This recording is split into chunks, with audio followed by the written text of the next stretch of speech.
live. Hey guys, welcome to another fun episode of Oddballs TV. Straight from my couch where I'm interviewing is me interviewing the big guy, the freeway king, the rantastic. Oh, I like that. Rose of Oddballs TV. Yeah, the rantastic. I'm interviewing. Oh, hold on. We got reverb. It's me interviewing the big guy, the freeway king. Why is there reverb? Hold on. Because I have my other one on. That's my fuck up. Oh, I'm sitting there being like, looking at my screen. Oh, God. Anyways, we got Rantastic Billy. I like that. Rantastic. Rantastic. Another hashtag I made for you. Jesus. Yeah, it's awesome. That's all we need. More hashtags. I know. I reinvented Always Grinding. You're welcome. That's it. I like that one too. Yeah, that's for a different reason. Thanks everybody for coming out tonight. We got, oh my goodness, the chat is hopping. We got 44 people in here. Sweet. What's up, everyone? This is like your hat trick of lives. Like you're on your third one straight. Yeah, and I got another one tomorrow with Ozzy for Patreon too. And yeah, I'm always, putting in the work, man. Every do it. I like it, I appreciate it because this has been a long time coming. We've been talking about this since I first started. Yep.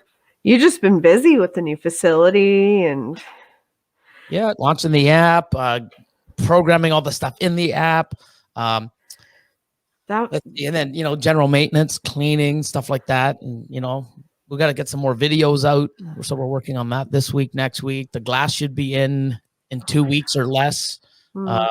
Don't forget finishing my bedroom in the facility. Yeah, that ain't happening.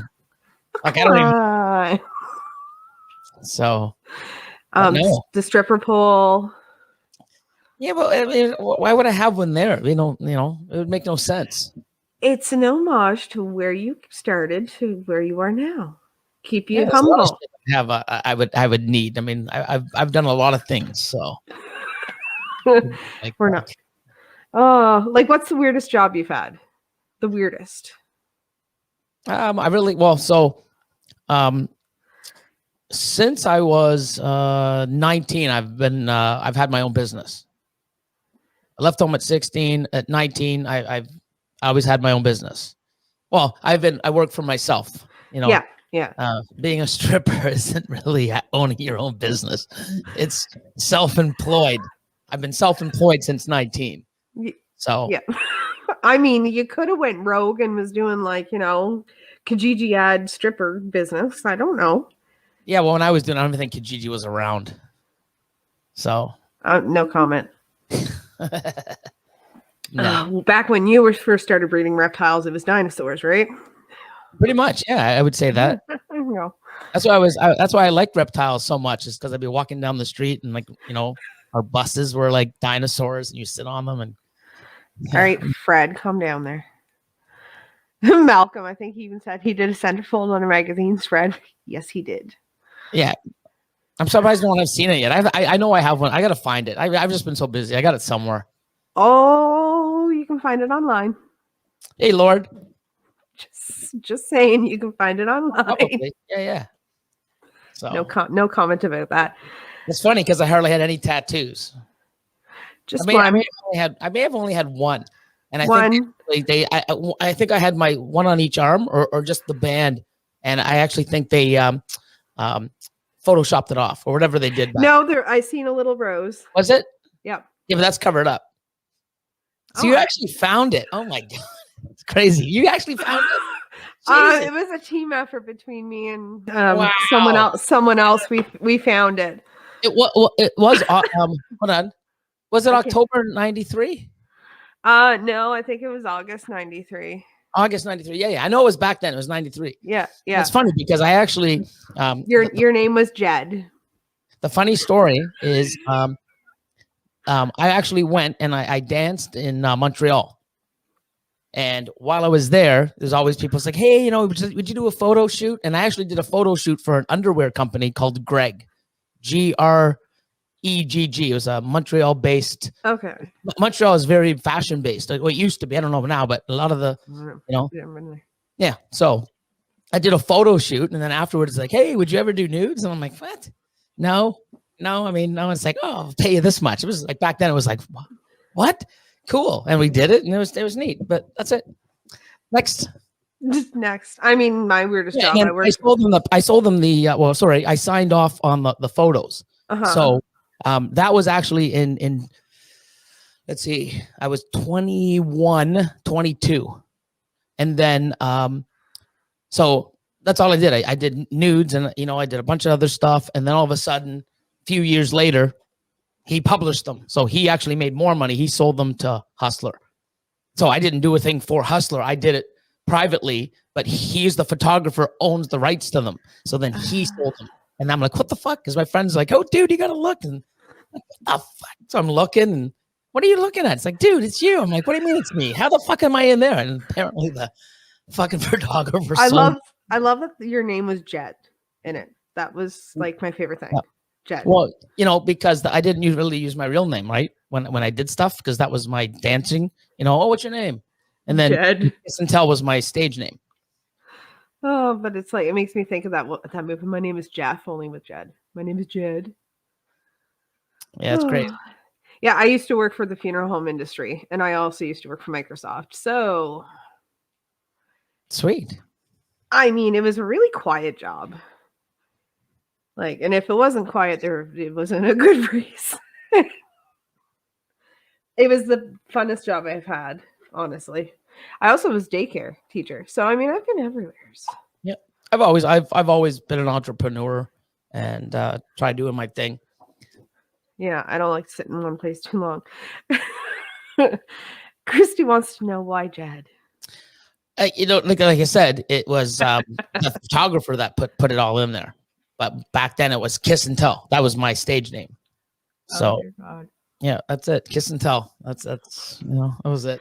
No, you're never gonna live that down. Yeah. Well, it's funny. I mean, it's weird because a long time ago, if you look at my old posts, so a good buddy of mine, his stage name was Chris the Difference, and actually, he actually he manages exotic dancers now. So if you want to rent, or have them at a party or a bachelorette, they do that, and they do shows all around Canada, or they did. Yeah. I ran into him 3 or 4 years ago, and I'm like, wow. So I took a picture, and I actually posted it on my Instagram saying, hey man, this is the guy that back in the day, we used to dance together. But he was actually also on a show called Catwalk back in the day with the one girl that went on to what's her name? Oh my God. She was famous. She went on to California, but yeah, it's crazy. Back in the yeah, so almost everybody was a movie. It's crazy. That's weird. But anyways, it's funny what we all used to do in previous lives. Yeah, that's pretty crazy what we do now. I mean, I'm doing all types of shit. I stay at home and play with snakes, and take care of kids. Yeah, they're around here somewhere, I think. Yeah. I don't know. I had to lie and tell Scarlett that somebody else was on tonight, or she would have stayed up late. Cool. Because you're one of her favorites. I mean, she has a hierarchy. There's Shane. No one's beaten Shane at a number 1 spot. And then there's Chris, and then there's Brian Cusco, and then there's you. Awesome. So, yeah, man, I mean, it's awesome to be in an awesome company, right? Top 5, top 10. I'll even take it being in the top 20, man. There's so many awesome people. If I can even make the top 20 out of every awesome people and all the awesome people that are a part of this, then I'm good. I'm good even being number 20. Oh, yeah. I mean, with myself, if it wasn't for you and Chris Ward, I wouldn't be sitting here right now. Because if it wasn't for joining your Patreon, I wouldn't have met all these crazy people. I wouldn't become friends with Chris and then become friends with Brian and Shane. And yep. It's good. It's networking. That's the thing. There's so much that we don't realize that's around us. The knowledge, the networking, the friendships, the knowledge. It's right there in front of us. But always like, oh, what did you have? What did you buy? What can I make? How much can I make? What can I do? Look at all around. There's so much you can benefit out of this industry and helping people and being there for them. And just with even that FedEx shipment that came in, I've never experienced that in all my life, and I don't want to do it again. Yeah. I didn't know what to do. And if people didn't reach out, I might have just cooked them in the incubator, warmed them up too fast, or I don't even know. I'm just glad that I had the support and people reached out, and I had a bunch of things. Go put them in water and slowly warm them up and do this and do that. And then I looked at the majority and I'm like, wow, more people were saying just leave them at room temperature and, for the night and let them warm up slow and cool. So I ended up taking sort of the majority, vote of what to do. And I just sort of, my hands were tied. I didn't know what to do. So I'm like, you know what everyone said? And Will Moreau's giving me a call and a few other people. And I'm like, yeah, you know what?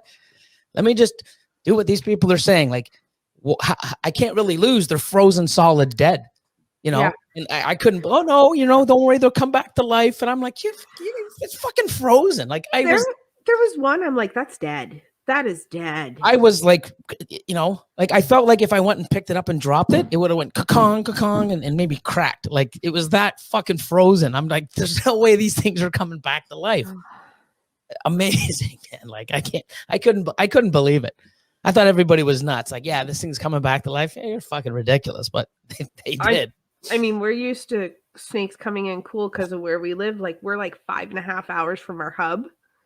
Yep. So I either don't get anything shipped or I take the risk of having it shipped to my door because right now with everything going on, like our zone's in lockdown. So we can't travel zones and I can't travel 5.5 hours away. Freaking, we have one hub in New Brunswick, one. So from now on, we're just going to drive to whatever. I mean, if I'm driving 5.5 hours anyways, I may as well just drive to Ontario and pick them up myself. And I can go see the new facility. I mean, yeah, I mean, it's going to be, it's definitely built for entertaining and having people over and not feeling crammed. Even if we're working, we can still manipulate and move around the place where, the old facility, it was like, I wanted to go to the bathroom. I'd be like, come on, Lion, can you move for a sec? Why? I gotta get by you. I gotta go to the bathroom. Oh, yeah, okay. And he'd move. And then when I'm done, I'd have to come back. And it was just like, you were almost, you didn't want to move around because you were just interrupting and, getting somebody out of their flow. And, I'm glad it's, it's built for many things, and especially for the staff and working and being comfortable. And, we don't have to eat and talk and do everything in the same climate. We can, go to the front and feel comfortable. Yeah. Oh, it wasn't my daughter. I was going, can I have my next birthday party at Billy's facility? And I'm like, I don't think he's going to want a 7-year-old running around. But I mean, she's cute. While we're talking about that, actually, that should bring me to a good question from our mutual friend, Mr. Shane Kelly. Who's your go-to person for asking questions about ball pythons? Oh, yeah, that is good. Unfortunately, I've never really had one. And the funny thing is, I guess Lion Austin had to hog the washrooms. Oh yeah. That's true. Yeah, when we only had the one washroom, it's like, especially like, I don't know, about 8 months ago, maybe a year ago, probably within the year, it was like Austin was changing his diet. Oh, I'm only eating this, I'm doing this, and he was just constantly changing his diet. And it's like his system wasn't feeling the changing of whatever he was doing so often. So it was like Austin would be in the bathroom for like pretty much, it seemed like, half the shift, and if you had to go, it's like, oh, come on, dude. And, he'd come out later and he's like, give it some time. And I've even done that. I've come out and it's like, guys, thank God Timmy's was only a 4-minute walk, but yeah, that's funny. Yeah. I remember Austin would be like, that was his old office. Now it's the arcade game. Oh dear God. Yeah, that's not surprising. But your go-to person for asking questions about ball pythons. Back in the day, I mean, I didn't really have like a mentor. It was a total different mindset. I was able to, speak back in the day to, I mean, I've spoke to Ralph Davis maybe a number of times, but it was more of, trying to purchase animals and other stuff. Not really like, hey, how do I do this? And how do I breed? not the stuff that I really needed the questions for. I had a lot of conversations with Michael Cole out of Florida, Ballroom Python South. Doug Beard back in the day. But I guess now I think the only person that really comes to mind is 2015 and 16. I really broke out with the freeway stuff, where people started noticing that the super asphalts were different, and freeways had a different color and a different tone. And a lot of my adults were like, "Holy shit! Like yours look amazing as adults, and ours were sort of like the patterns and the color lost on the highways." I think in I guess 2017, the very first person that I actually had a bunch of questions that I guess it wasn't really my mentor, but I felt really proud to know and I could ask would be Justin Kabilka. I spoke to him a few times. I've been to his facility. He came up. He did a tour of the facility, and he stayed an extra 3 days, and he stayed at the house here. And, at night we'd have dinner and we'd go on the couch and put a ball game on or something. And we'd be talking. It's like, hey, you ever do this? And I'm like, oh, that happens to you. It's like, oh yeah, but 10 times more than probably you. And I'm like, wow. And what do you do this? And we just started talking about different things. And which is really cool, like 4 or 5 months later, I had a phone call and Justin gave me a call and it's like, hey man, can I ask your opinion on something?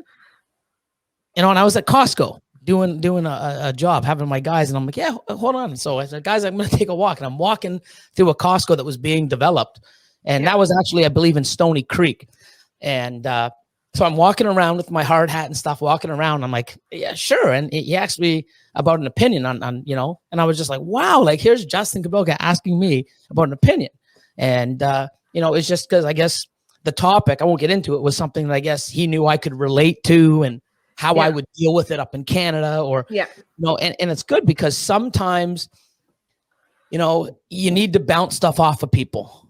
I have ideas and I'm like, will it work? What do you think? You don't just do it. And, if you have to do it, you do it. And then, I wish I had somebody else to let me know I shouldn't have done it. But I can bounce something off Austin. What do you think? What do you think of this? Or you can talk to other people. But with him, I could say, hey, and even once in a while, I'll ask him, it's like, hey, what do you think about this? What do you think I should do? This is what I can do. And, but we don't talk like, all the time. Yeah. I know he's busy, I'm busy, but he's reached out to me on things, and I've reached out to him. But I know if I have a question, I'm like, hey, you know what? There was something that I actually called them probably about 3-4 weeks ago. And, I just asked them, I had a little bit of thing. I'm like, you know what? Justin will give me the right answer, or at least, make up my mind of where I'm teetering. And I spoke to him. We spoke to maybe half an hour or so. And at the end, I with what he said and with what I was feeling, I made a decision off of it. So, it's cool like that. But I think he was the only person, especially where I looked up to, and where, when he called me asking, I just felt like, oh my God, like here's a guy asking me. And it was just something cool because, at that point I was starting to get momentum, and, having him call me and just, wasn't nothing mind blowing. Like, what do you think I should do to market my whole company? It was, something so basic, but just the thought of him thinking of me to ask, and it was awesome. And I just felt really good. Yeah. And then it made me feel like I could reach out to him and be more, talk to him about a certain subject too. And he wouldn't steer me wrong. And that was so odd, because when you asked advice down, beforehand, like 4 or 5 years later, well, you know what? The guy would be sitting, okay, what's the worst thing I can tell Billy that fucks him really good? Okay, that's what they would tell you, And it was like the first time where you could actually, I felt good with the information, he gave me. And I'm like, oh, cool. And it's good to have somebody to reassure you of your thoughts, or say, you know what, it is good, but I would hold back because of this. I'm like, dude, I didn't even think of that.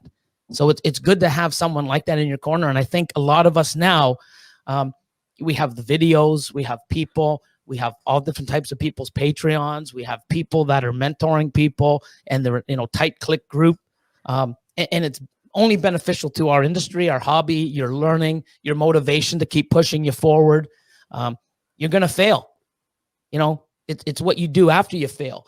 If you fail and everyone else is pushing you down, you don't want to get back up. It's us helping each other get back up and pushing us forward after those fails or fail. Sometimes people quit after one. Sometimes you get 4 or 5 and you're like, fuck this.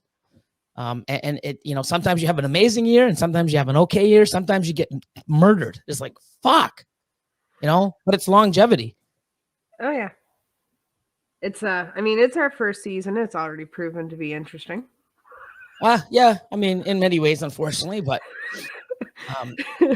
we had a snake get out and get into a bin it wasn't supposed to get into. Lovely.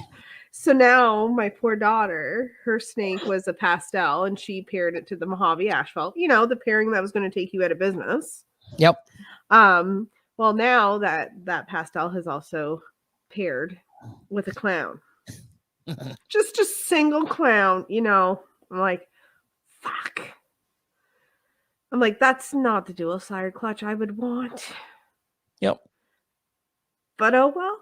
Shit happens. It is what it is. I mean, guess what? It's a learning experience, though. You'll learn from it. Well, you should, at least, hopefully. We've learned that snake's an asshole and there's weak points in that area. Yep. So, but hey, on the bright side, we're looking at it. If we get eggs, then hey, you never know. Maybe she needed that extra meal to make sure there was eggs. Get fertilized. Malcolm was asking Storm Exotics, any markers / ways to differentiate between yellow belly and asphalt if they didn't come from a super? I gave up a long time ago. If you ever watch the video, I believe it's actually on my Morph Market. So if you go on my Morph Market, and it's funny because it's the video that Justin did when he came to my facility for the very first time in 2017. It's called Freeway Madness. And he came up and he asked the same thing. And basically back then for 2 or 3 years, I had like, I think I have the markers and I was right 60, 70% of the time. So 60, 70% of the time, I had stuff that I'd swear was going to prove out and I get ivories. Like, how the fuck did this not, that doesn't make sense. And the stuff that I thought were yellow bellies prove out. And yeah, people were like, you guys can tell. You've been doing it for 10 years. You guys know. Yeah. Well, here's April from ALP Morphs. I sold her 2 animals. They both fucking proved out. If I fucking knew and I gave them to her awesome prices because it was an asphalt / yellow belly. Mm-hmm. If I knew those were asphalts, they wouldn't have fucking left the building. Mm-hmm. Especially the female. And it just goes to show, those guys know. Well, then why am I selling $1,000 animals at like, a third of the price and not having that shit in my collection? Like, you know what, people, like, everyone's so fucking sour. Oh, you guys know this. And you know what? Unfortunately, and I know the mindset is there because there's so many other people that hide information and shit back and don't share it with the public, and people get in and they do get burned sometimes. I'm not one of those people. I share everything. I try to put it out there, with the Krypton. Oh my God, you're a fucking idiot. There's Krypton clowns. There's cryptic clowns. Look at Morph Market. Even a guy, there's YouTube videos. I'm like, yeah, those videos are 3 years old. They agree with me. I'm putting it out there because too many people are understanding and thinking they're buying cryptics when they're not. They're buying a Krypton. So I put it out there and I got flamed. But guess what? We were right. And I don't want to take all the credit. I mean, I spoke with Will from Moreau's and other people in the U.S. and, that's the conclusion we came to. But I figured I had to put it out there because all these people are going to be now taking an animal, which they think is a cryptic, breeding it. And if they breed it to a pied, they're not going to get any visuals. So then everything's het cryptic. But no, half's het cryptic, half's het clown. And then years down the road, people are selling shit. I've never made a cryptic, but I keep making clowns. What the fuck's going on? Because you got a het clown. You didn't get a het cryptic. No, it came from a cryptic. No, it didn't. It came from a Krypton. I'm just trying to put information out there so people don't get burned. And unfortunately, I cannot tell. I thought I could. I thought we had markers. I'm wrong. And if you ever noticed in last year's video, I did an asphalt ghost, which could have been it should have been labeled asphalt / yellow belly ghost. But I've made so many yellow belly ghosts before. This one was so different. I could have sworn, hey, this is the fucking asphalt. I bred it and I got fucking ivories. Motherfuck. It's like, man, you know what? I mean, and that was like 8 years me working with them. Nope, this is definitely, I even wrote asphalt ghost on the label instead of asphalt / yellow because I was sure. And fucking ivories. Like, come on, Billy. Like, no. So you can't tell. If anybody says they could, there was a jackass named Chris Lucas a long time ago. You know, I can tell all these big breeders can't, I don't know what if they can't see what I see. And they were selling shit off as asphalts. And then 2-3 years later, guys are fucking ivories. Yeah. Well, he can fucking tell, but the thing is he charged people like $3,000 for asphalts. And when they bred them, they got fucking ivories. And I would not be happy. no, it wasn't cool. I would not. I mean, it is what it is. But, if you're that sure, everyone would be sure. It's not like you have the magic eye. Like, I don't have the magic eye. I think I know what I'm looking for, but I've been wrong so many times. I just gave up.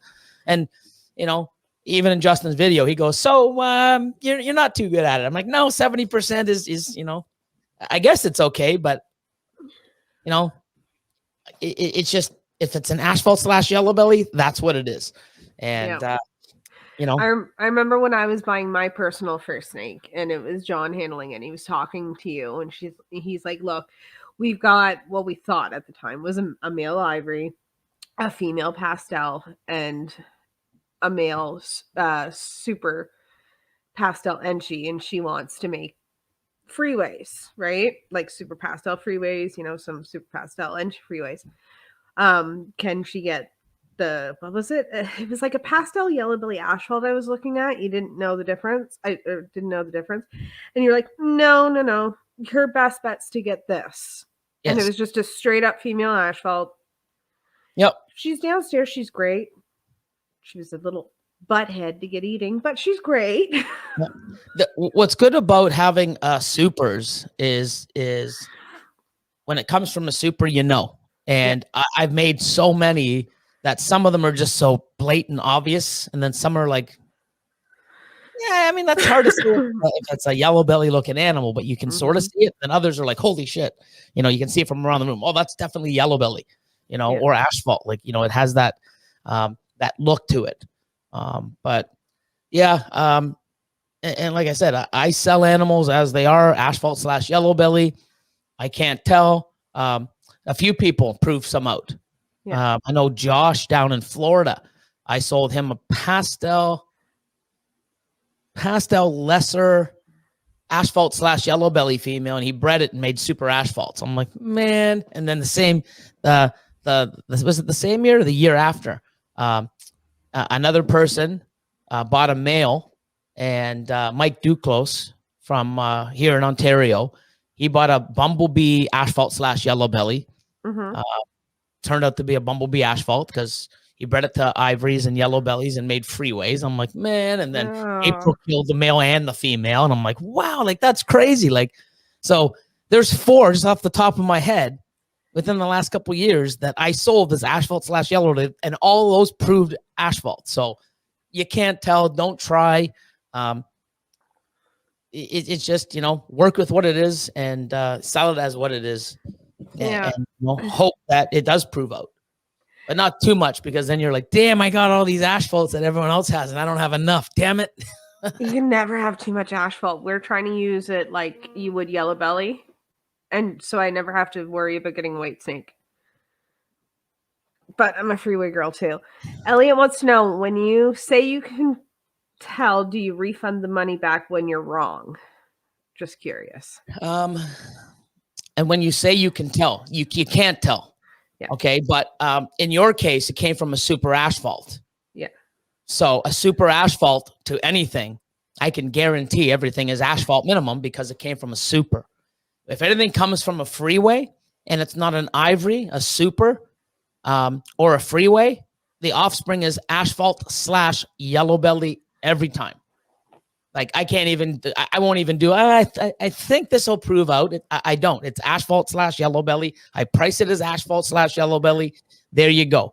Okay. So, But as far as that goes, the industry now, and I think Ozzy was the first one, and I think Justin and a few other people, they've changed it where the genetics and the animals and the crosses, they're getting so hard that we can't guarantee what the genetics are.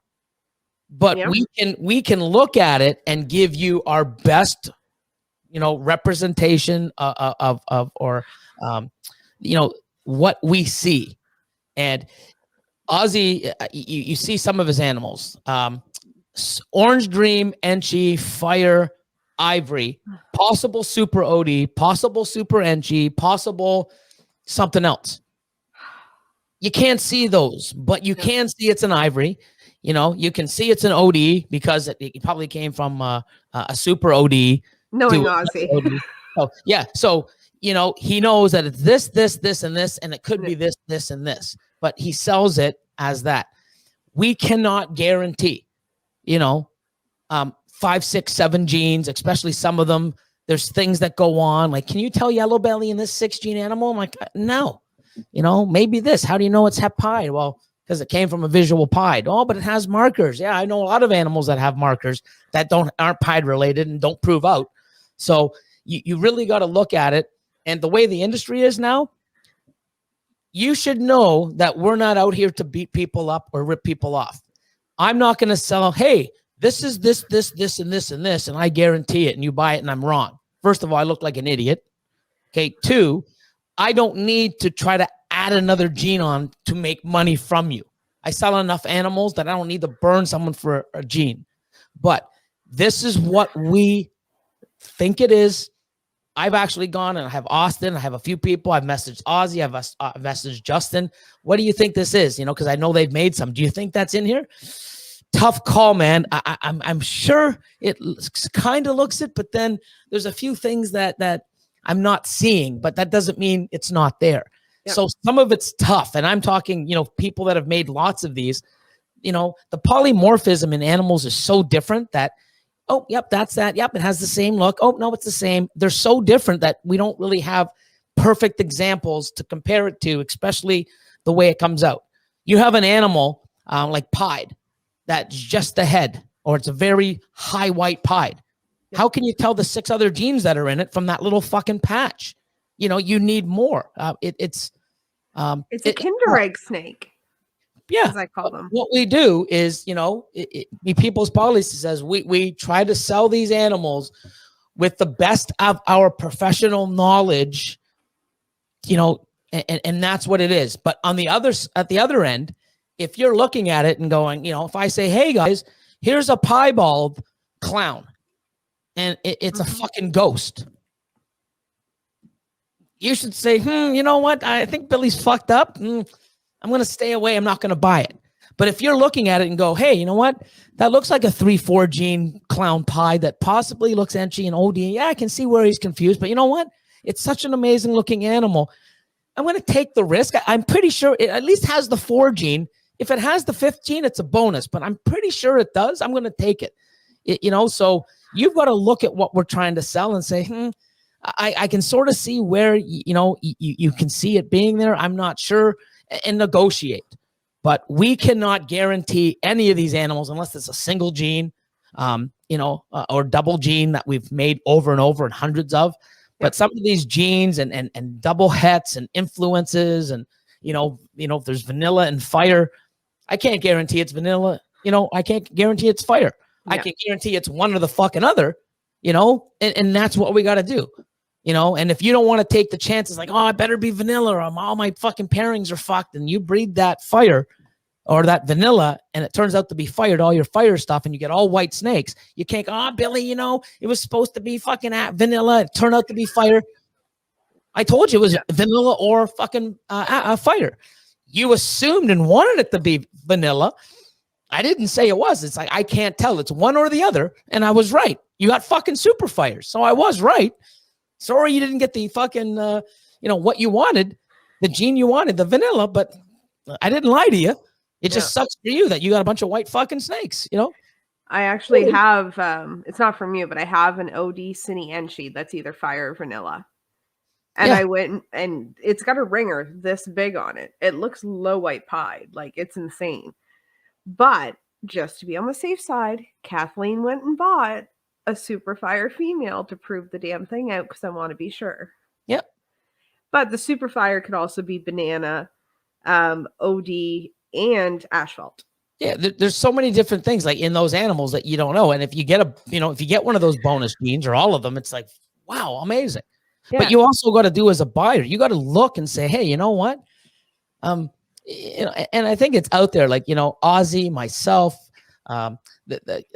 Justin, Garrett DeMeyer, Mike Wilbanks. I mean, we can all fuck up. We're humans. We can make mistakes, but you think we're out there trying to fucking scam you guys over a fucking another $50 or $200 on an animal because of a gene that you can't even fucking guarantee?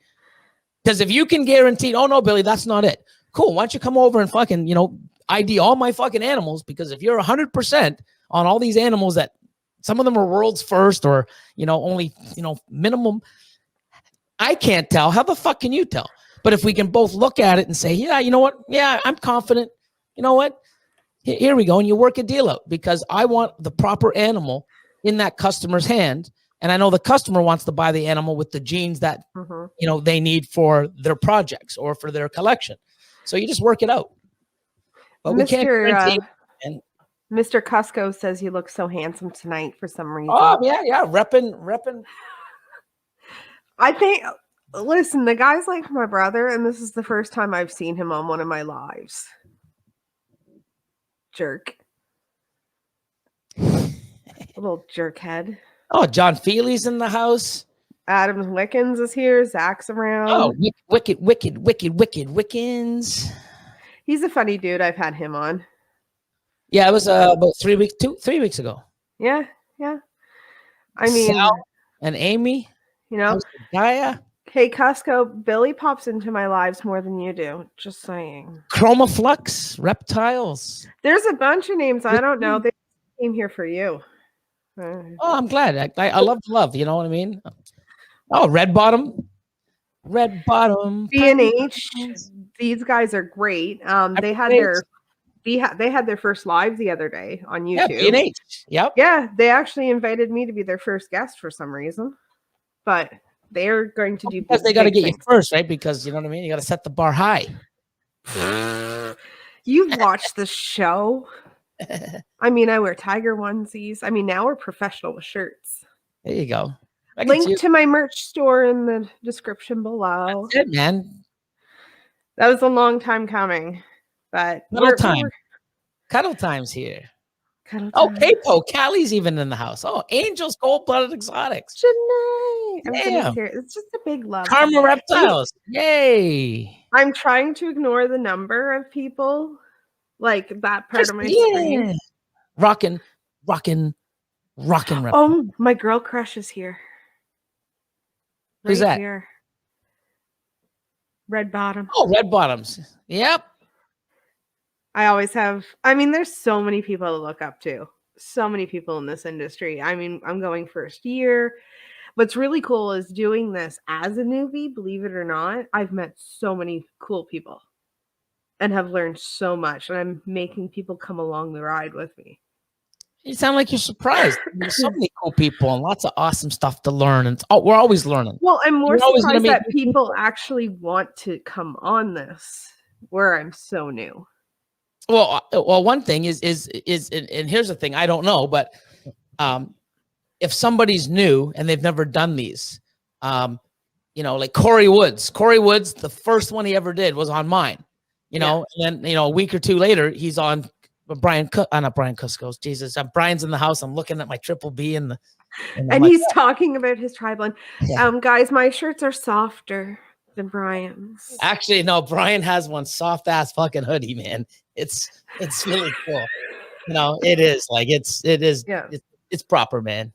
So are mine, but his like it was so weird though. Like earlier I got a scam message from someone who had made an account of Brian Burchak's, like was just a fake profile, and was going through everybody following them, and then like sending messages. And I was just like, hey, Big B, because I'm like somebody sending message to all your like the people you follow, and Yep. then in 2 seconds later, I'm thinking to myself, wait, did I just say to Brian Parchek, hey, someone sent me a message because I follow you trying to scam me?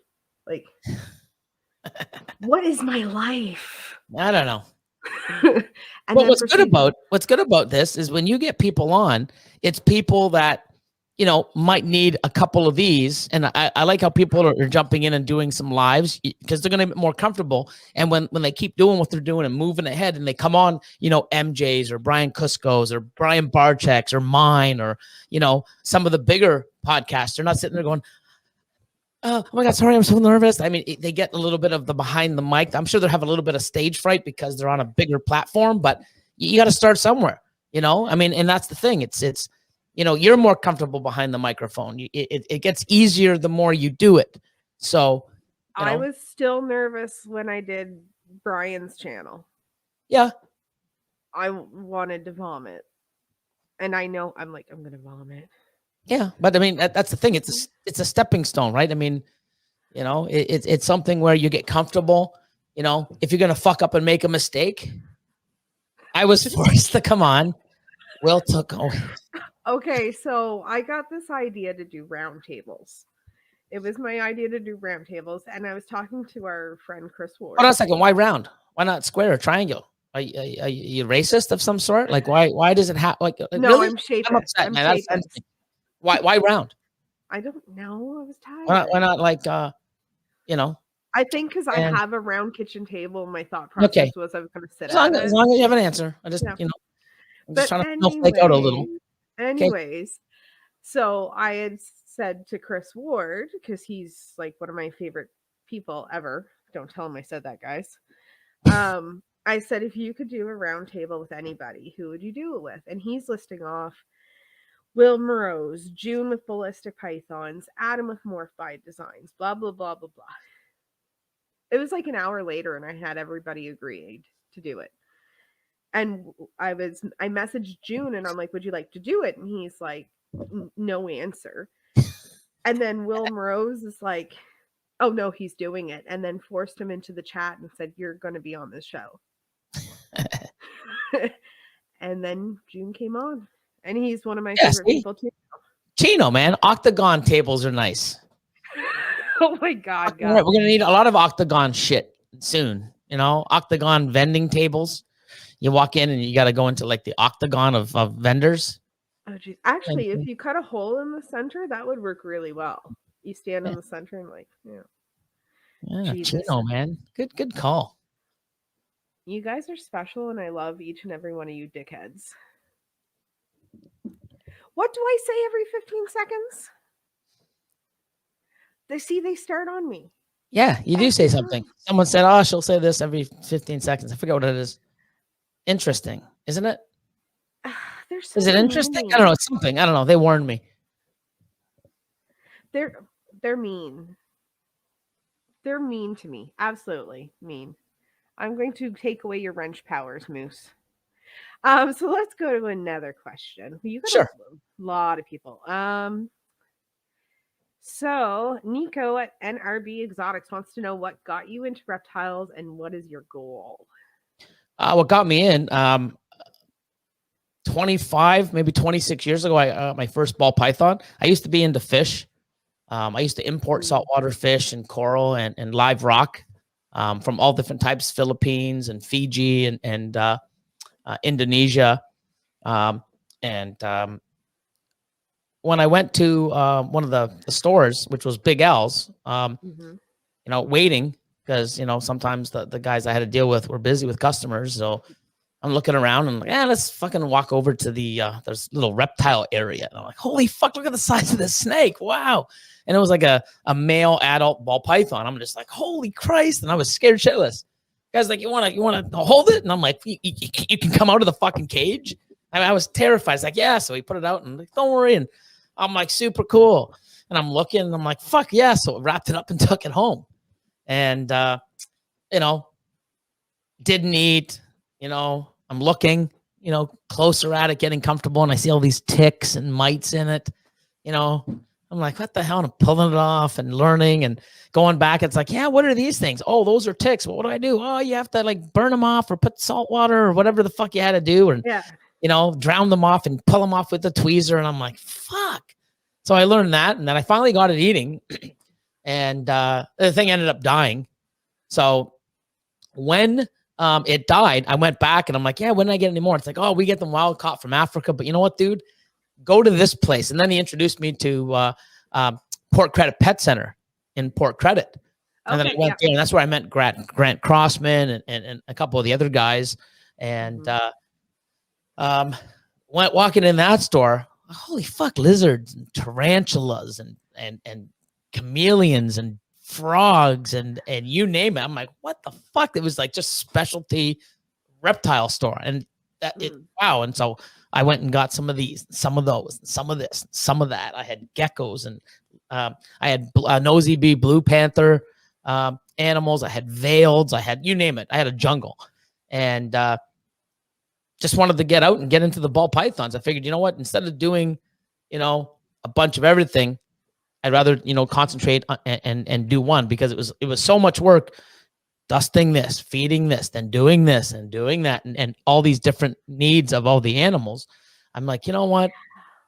Let me just do one. And I got into ball pythons. And back then it was, it wasn't like the morphs we had now. We had like 6 or 7. And, it was maybe even less, maybe even 5 or 6, but it drew me. I just liked it. I liked the way it looked. And I'm here now. And it's just, you make a choice. And back then, no social media. There wasn't like the business or the industry that we have now. I just went with my gut. I had a feeling. And that's the thing I tell people, I just had a feeling. It's what I wanted. And I give up all these beautiful colored animals and species to work with normal ball python looking fucking animals. It's like, wow. But I just had a feeling. And same thing when I got into the freeway. I had this feeling. I'm like, I love this animal and I want it. And I went and did whatever I could, sold off what I had, gave up on a lot of the clown stuff back in the day to get the freeway. And I just had that feeling. And it's something that I really wanted. And I went with it. So I'm glad you did, because I love them. Yeah. I mean, to me, I've never, really look back and say, oh, did I really make the right decision? I've never even had that. I've always made the right decision. It's just, moving forward, where I'm going and where I'm taking it, I don't know. I follow my growth, the team we have, Team MC. It's not like, hey guys, I'm fucking going to do 500 clutches. I don't give a fuck if you guys, can't handle it. We're doing it. No, we should we do it and should we push it? Let's try it. We feel where we stand and how we, get through it and decide then. Yeah. I don't, I'm not sitting there, oh, now I'm going to go to 800 females next year. I don't have plans. I'm just going to roll with it the way we are and see where it takes us. If in 5 years, it's like, holy shit, we need 3 times, we're going 3 times the size. Fuck this place. We're moving out.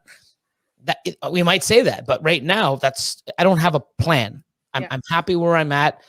I'm doing what I'm doing. I'm enjoying what we're doing. If anything, my plan is to, and especially with the new app, to be better at what we do, better at record keeping, faster at doing it, better to put the animals up and for sale, better to have questions and being able to answer the emails quicker to people, be a better keeper, learn more technical terms. And why does females slug out? Because they do. Probably not enough sperm. I really want to dig and find out exactly what it is and try to figure out how to stop it and turn that information over to other people. So I want to become a better person, that breeds, that learns more and enjoys it more without, taking the fun and effort away. I mean, I'm at a great size now. I'm happy. If I have to stay here for the next 10 years, I can't see myself bitching. But if me and the staff and everything that we do, and we're like, hey guys, we can push it bigger and we want to, let's do it. I'm not going to say, no, we have to stay here. I'm going to roll with it. And we make a mistake. It's like, what the fuck were we thinking? Let's go back. Or dude, this is awesome. Let's do another 50 next year. You never know, Yeah. I will say though, as someone who, I love asphalt, I'm hoping to hit my first freeway this year. I've never seen one in person ever. I got a pairing though. But as someone who has, like, I have an asphalt from you, I have an asphalt from somebody else, there is a difference. That's all I'm going to say on that one. Mm-hmm. But I know who I'm buying my asphalt from now on. Well, there's a whole bunch of people that have awesome stuff. I know, there's a lot of supers that have been made. Yeah. You just want to make sure that if you do get an asphalt, it comes from a super. That way there's no ifs, ands, or buts. Yeah. Or if you are, some genes, if you take an asphalt and you breed that into an animal that doesn't have asphalt or yellow belly, that when you miss and you have a yellow belly looking animal that you can tell is yellow belly, some stacked genes, you can't really, it might be yellow belly. It might, looking, or it might not. But if you breed an asphalt to a normal, you can pick out the asphalts from the normals all day long. I'm hoping. Oh, you can't. So bad at pastel, and she's similar, but depending on some of the combos, it's like, I don't know if the asphalt's in there or not. Like, I'm in that stage that, like, if it's like a single gene animal, I'm like, crap. I see this question. David Flannery wants to know, asphalt and gravel, are they allelic? Yes. So you make a super, but it's not a super asphalt and it's not a super gravel. It's a super. Isn't it called asphalt, like the pavement or something like that? Dirt. No, not dirt road. Gridlock. There's so many of those names. I'm like, yep. It sounds like Google Maps. Like, yeah. I love Redwood's in the house. I know they had a live earlier. Yeah, and he's Chad is like, well, make sure you're done by 9. I'm like, no, like, don't finish your live early for me. I mean, I appreciate Thanks, it. guys. It's cool. Pavement. That's it. Yeah, Gridlock. Actually, I think the Gridlock. Yeah, I think the Gridlock actually is asphalt orange belly. I think that's a new one I just learned of, and it's intriguing. Yeah, so it's neat. I want to get some. I mean, may as well have the whole thing here. Yeah. The boys did you good, Kathleen. Boys. What boys? None of the boys do me good. What are we talking about? Since we're talking about Chad, what's your happiest moment of 2020?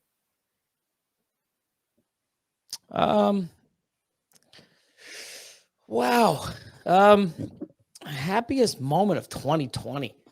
Chad, are we talking like reptile wise, or are we talking life wise? That's the question. I don't know. I think it's tough. I mean, 2020, I know I wouldn't say my happiest moment. I mean, I have a lot of happy moments and stuff that goes on that's always going to be memorable to me. But I think one thing that's going to stand out of 2020 is giving up my other business in the security. So my other company is no longer to pursue this full time. Yeah, so, it's funny because I'm hyperactive. I'm a go-getter. I'm always go. And I'm always pushing and moving forward and taking on probably a lot more than I should be handling. Mm-hmm. But having the other one, I would go work, 6, 8, 9, 10, 12 hours, 18 hours, and then I'd come and put 4, 5, 6 hours in the facility. And it's like, wow. So now that I don't have that, it's not like, oh, cool. Now I can only put 4 or 5 hours in the facility. Now I'm doing 6, 7 hours at the facility, working on stuff like this and promotion, and now adding the podcast, being a part of other lives, getting into Patreon almost full time, new facility. I'm working harder now, or not harder, probably as hard. I just didn't say, hey, I got one company out of the way. Now I got all this time. All that extra time now that I'm saving is still being bottled into what I enjoy to do more.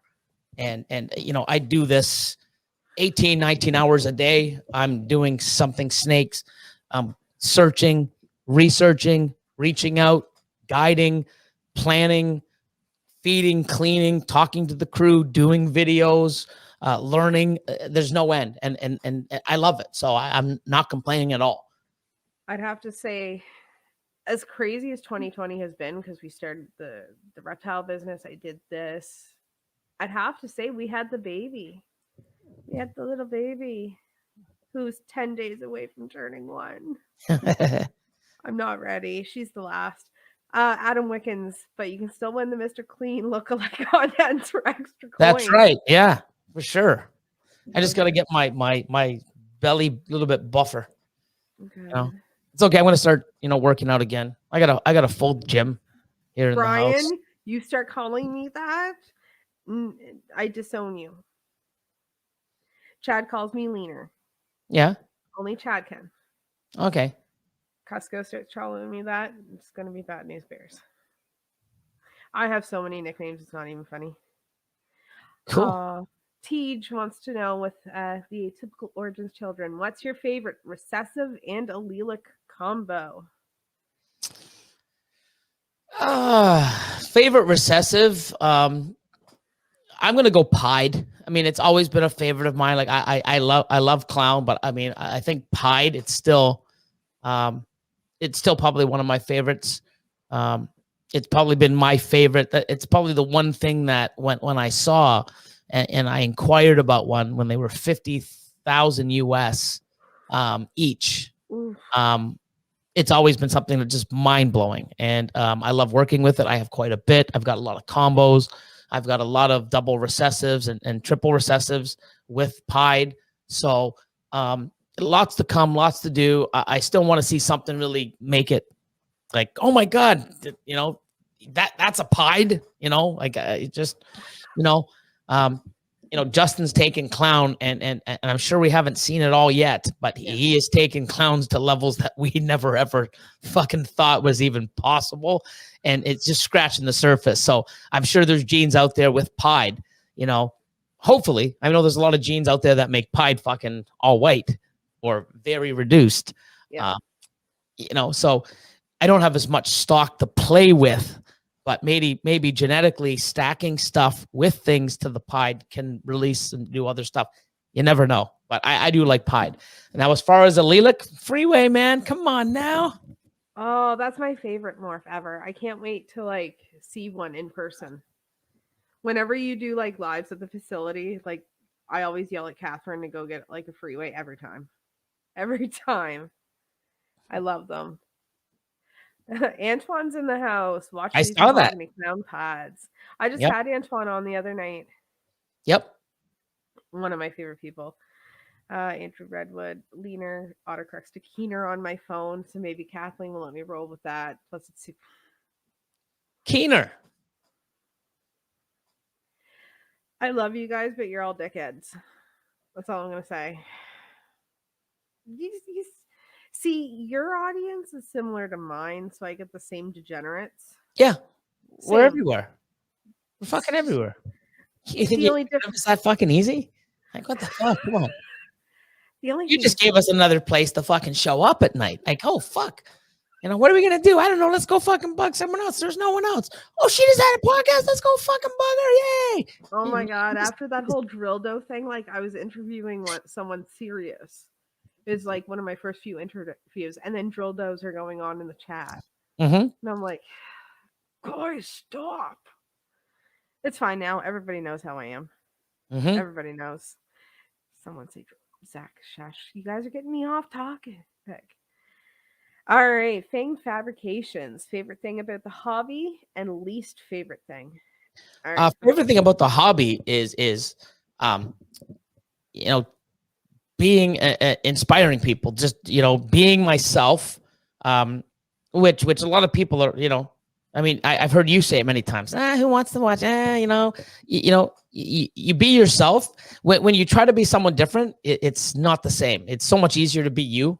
And for me to be able to just be myself, share my ideas, share my collection, share things that help people, show my excitement, show the good, show the bad, just be me, interact with my crew and be real and put it out there and help people. I think that's the best thing for me.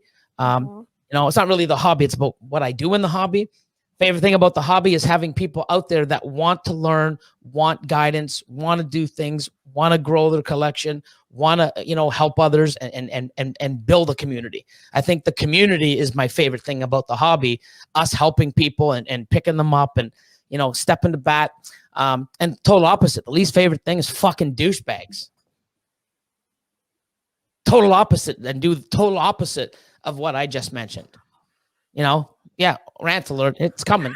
It's coming. But I mean, and here's the thing, like, you know what, I'm starting to see people now, you know, do we really have to be so cruel, people and stuff? Like, yeah, I see where we're taking it, and I mean, it's bad, but I think it's fucking warranted. And if you look at the track record, and I'm just gonna see me personally, I almost bought a snake from him. I didn't like the way the transaction went, so I never end up doing it. Yep. I see his posts, and his posts are, you should be doing it like this, or why would you do that? It's like, you're so fucking good. And to me, and people can see it. It's not like he just fucked up once. No. He to me has been a douchey, sitting on his high fucking horse all the time. I was too busy freaking out and trying to, you know, get my animal settled in. But, you know, people have showed me the post. Well, why would you be so stupid to ship in fucking December? And, you know what he cares about? He doesn't care about fucking people. Doesn't care about fucking animals. You know what he cares about? Oh, you fucked up. I would never do that. I'm so fucking great. Oh, why would you ship animals? That's why you don't ship animals in December, people. Well, motherfucker, I've shipped for 5 fucking years all over the world, Germany. That's how my animals get the ham. I've shipped hundreds and hundreds of animals. One time, a fuck up, human error, guess what? Yeah. Now, because of that, now I had one shipment that scared the fuck out of me and I learned a lesson. Now I'm not going to ship in December. But beforehand, it wasn't my first time. I had 5 years of shipments going to the US in December, shipments going to Europe. And guess what? Coming back as well. So 4 fucking shipments every first week of December for 4 or 5 years, you know, both ways. You know, 5 going to the US and I think 4 coming from to and from Europe. Wow. You know, same thing. Wow. I did it 5 years. Hey, it's like common thing. Hey guys, you know, I have shippers and brokers. Let's do this. I wasn't prepared for it. Like the fucking people on fucking Texas weren't prepared for it. It's not like something that, whoo, but you know what? Wow. You know, you're so perfect. You've never made a mistake because you can say, oh, you shouldn't have shipped. He can always point out people's fucking faults, right? Oh, you shouldn't have did that. That wouldn't have happened. Oh, you shouldn't do this and you shouldn't do that. Guess what? Oh, you know what? You should have been prepared. You should have had a Jenny. You should have did this. You know what? Why don't you take a piece of advice that I guess you can't tell other people is don't be a fucking douchebag. When other people make mistakes or they're in a predicament where it's not even a mistake, people weren't prepared because they didn't know. Should they have been? Yeah, maybe they could have, but hey, I don't have a fucking Jenny in my new facility yet. But here's even the thing. You know what I mean? But guess what? Things happen. Instead of fucking jumping on them and fucking pointing out like, hey man, oh my God, I feel, you know, oh my God, blah, blah, blah. Feel sorry for the fucking people and the animals that are fucking suffering. Because there's some people. Who gives a fuck if they have a Jenny? If they even have a Jenny. Motherfuckers have a Jenny and they can't get gas for the Jenny. Because there's a gas shortage. And their houses aren't. You knew that was coming? And you know what? Like, and their houses aren't built to keep heat in. They're in fucking Texas. It's like it's brutal. But here I am. I've done it 5 years. You know, multiple shipments, Europe, and wow. And you know what? They fucked up. They left it on a tarmac. It came in, but instead of giving a fuck and saying, "Oh man, poor breeder. Wow, I feel sorry for him. Poor animals." Oh, that's why, people, you don't fucking ship in December. How is that fucking positive? How is it positive? It's not. Pisses me off. But he can give all this advice and he's so fucking great. But the number one rule of thumb in this industry, in any fucking business, Have respect for people and the animals that you're in. He knows everything to tell other people, but he can't. Wow. You know what I mean? Wow. Like if you're going to fuck up, you did the biggest fuck up you could have ever done. You know what I mean? Like, wow. You know, oops, sorry I shipped in December and yeah, some animals got frozen, but they're great. What you did, it's not going to fucking, come back to life and do well. You just fucked yourself. And you know what? I have no remorse for him. Was uncalled for. And he didn't do it once. Like this is what's the most disgusting one on the planet. You know, he put the post up, he took it down. And apologized the first time. But this one blows my mind. Like this one here, I when I read it, I'm like, what the fuck was you thinking? Come on, y'all. Sorry, come on. Let's all cry together. Fucking cry face, cry face, cry face. Ha ha ha, psych. I handle me. And that's called integrity. At least it rhymes. I mean, he's got some fucking skills. That's about it. You know? And then he's like, you should try that out. Handle your shit and not be a liability to others. Big cry, don't care.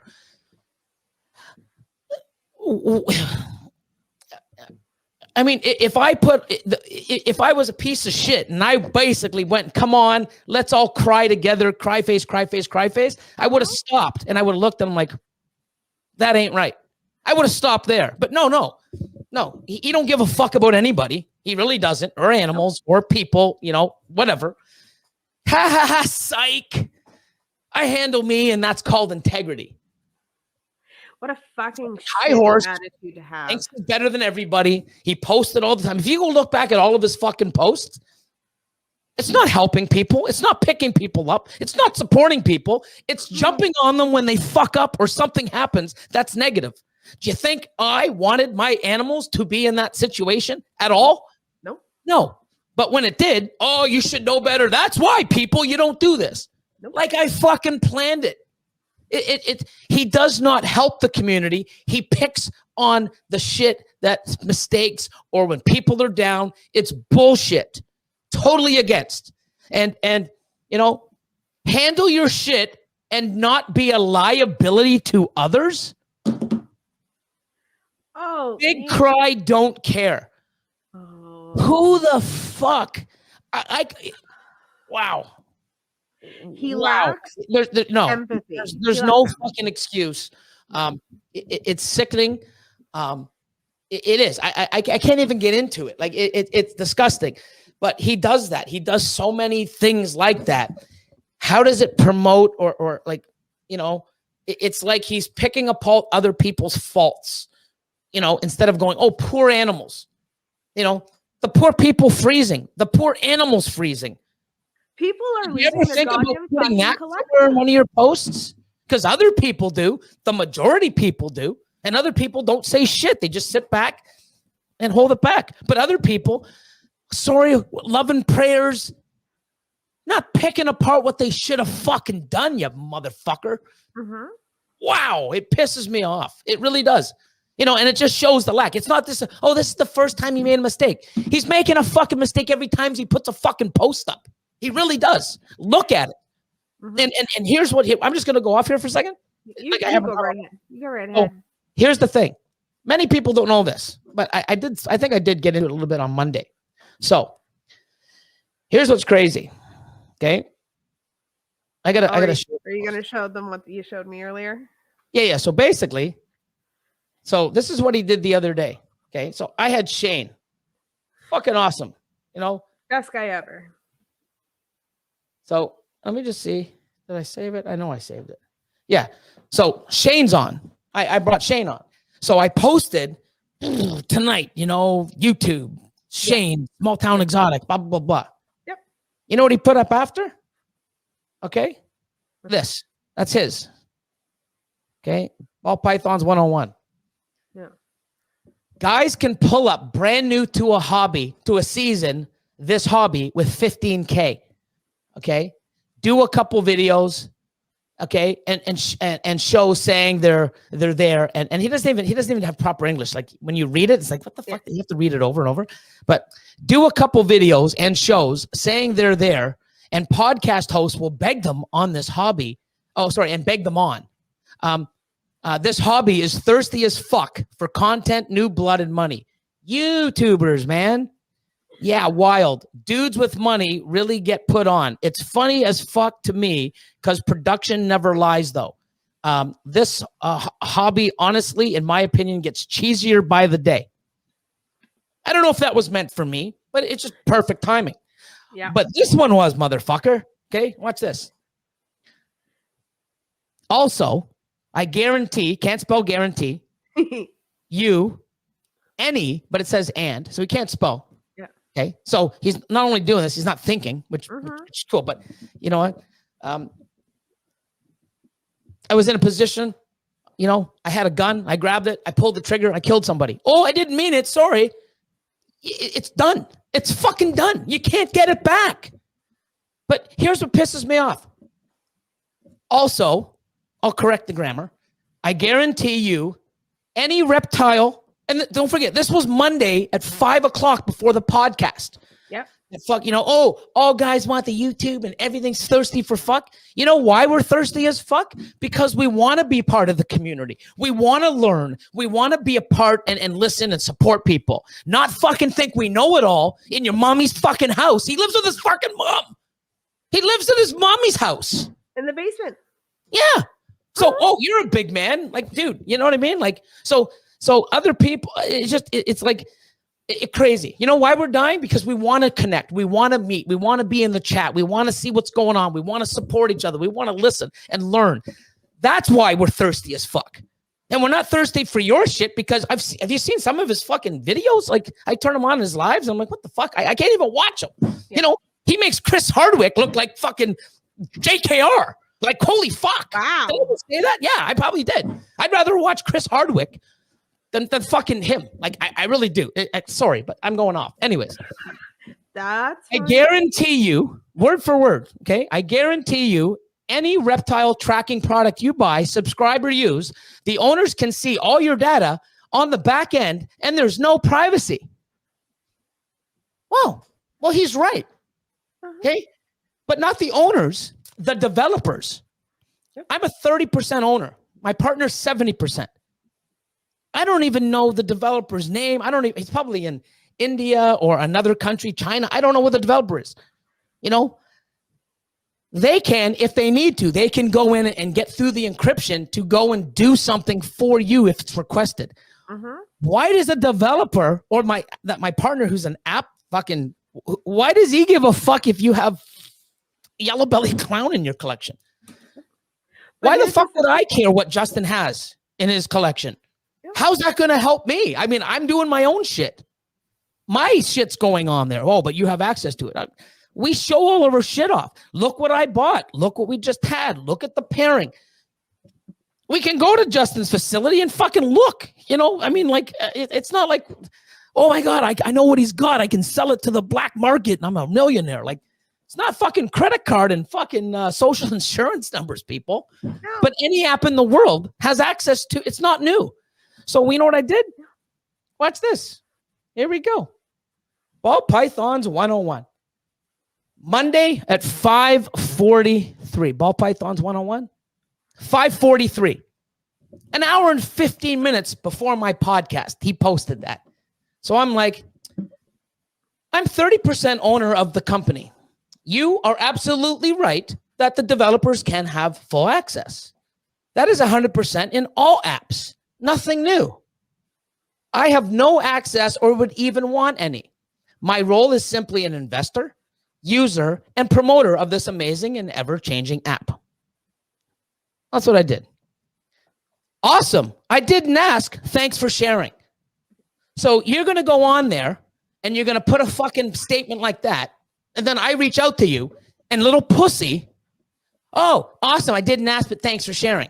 No worries. Hope all is well. Ready? This is where you got balls. Okay. And you can tell this guy doesn't, Can I put this on my story since you took the time to write me? Sure thing. We'll be talking about it in the podcast tonight also. A few people have asked also. And I'm like, even every app in the world, developers, if needed, have full access to all your data in the app. even your banking info. So if you have a banking app, the developers can get in there if they want, but the bank manager can't. You know what I mean? I can't. Why would my partner let me have access to something and ruin something so incredible? Yeah. Like it's fucking stupid. You know what it is? It's the stupid mentality, because that's probably what he'd want to do. Guess what? We're not all like you. Thank the fuck God. And then it gets better. We have had many conversations with some very big breeders about this. All good, bro. I love how you do you. Okay? You love how you do me. Awesome. If you have secret projects or stuff, you can simply, actually I put simple, but it's supposed to be simply. So I make mistakes too. I'm just like Chris, except I don't fucking make big ones that fucking ruin my everything. Anyways, you can simply, I put simple. Sorry guys, I'm human. Simple, use code names or something. Guess what that is? Oh, voice message, guys. What does he have to say? But actually, I'm not going to put this on my story because I didn't mention your name. And I'm not just going to mention it because... Oh, that's an intelligent fucking, sentence. I'm not going to mention it, because I didn't mention your name, and I'm not going to put it on your story. I'm not going to mention it because... Cool. Sounds like you put the fucking story up.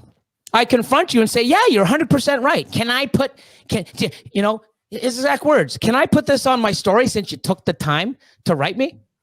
Sure thing. Call this bluff. Sure, go ahead. But actually, I'm not going to put this on my story because I didn't mention your name. And I'm not just going to mention it because... Perfect sentence. He get a fucking A+ in fucking English. Okay. I, however, don't care what people have or what they are doing, even if I did have access. I'm too busy with all my own shit. Fact.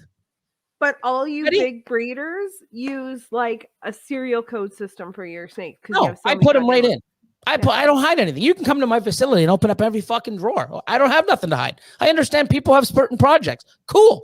Label them something. Don't put fucking Cypress monsoon, double het pied clown, fucking hurricane, fucking, whatever. So, anyways, here's the next one. This is it's better.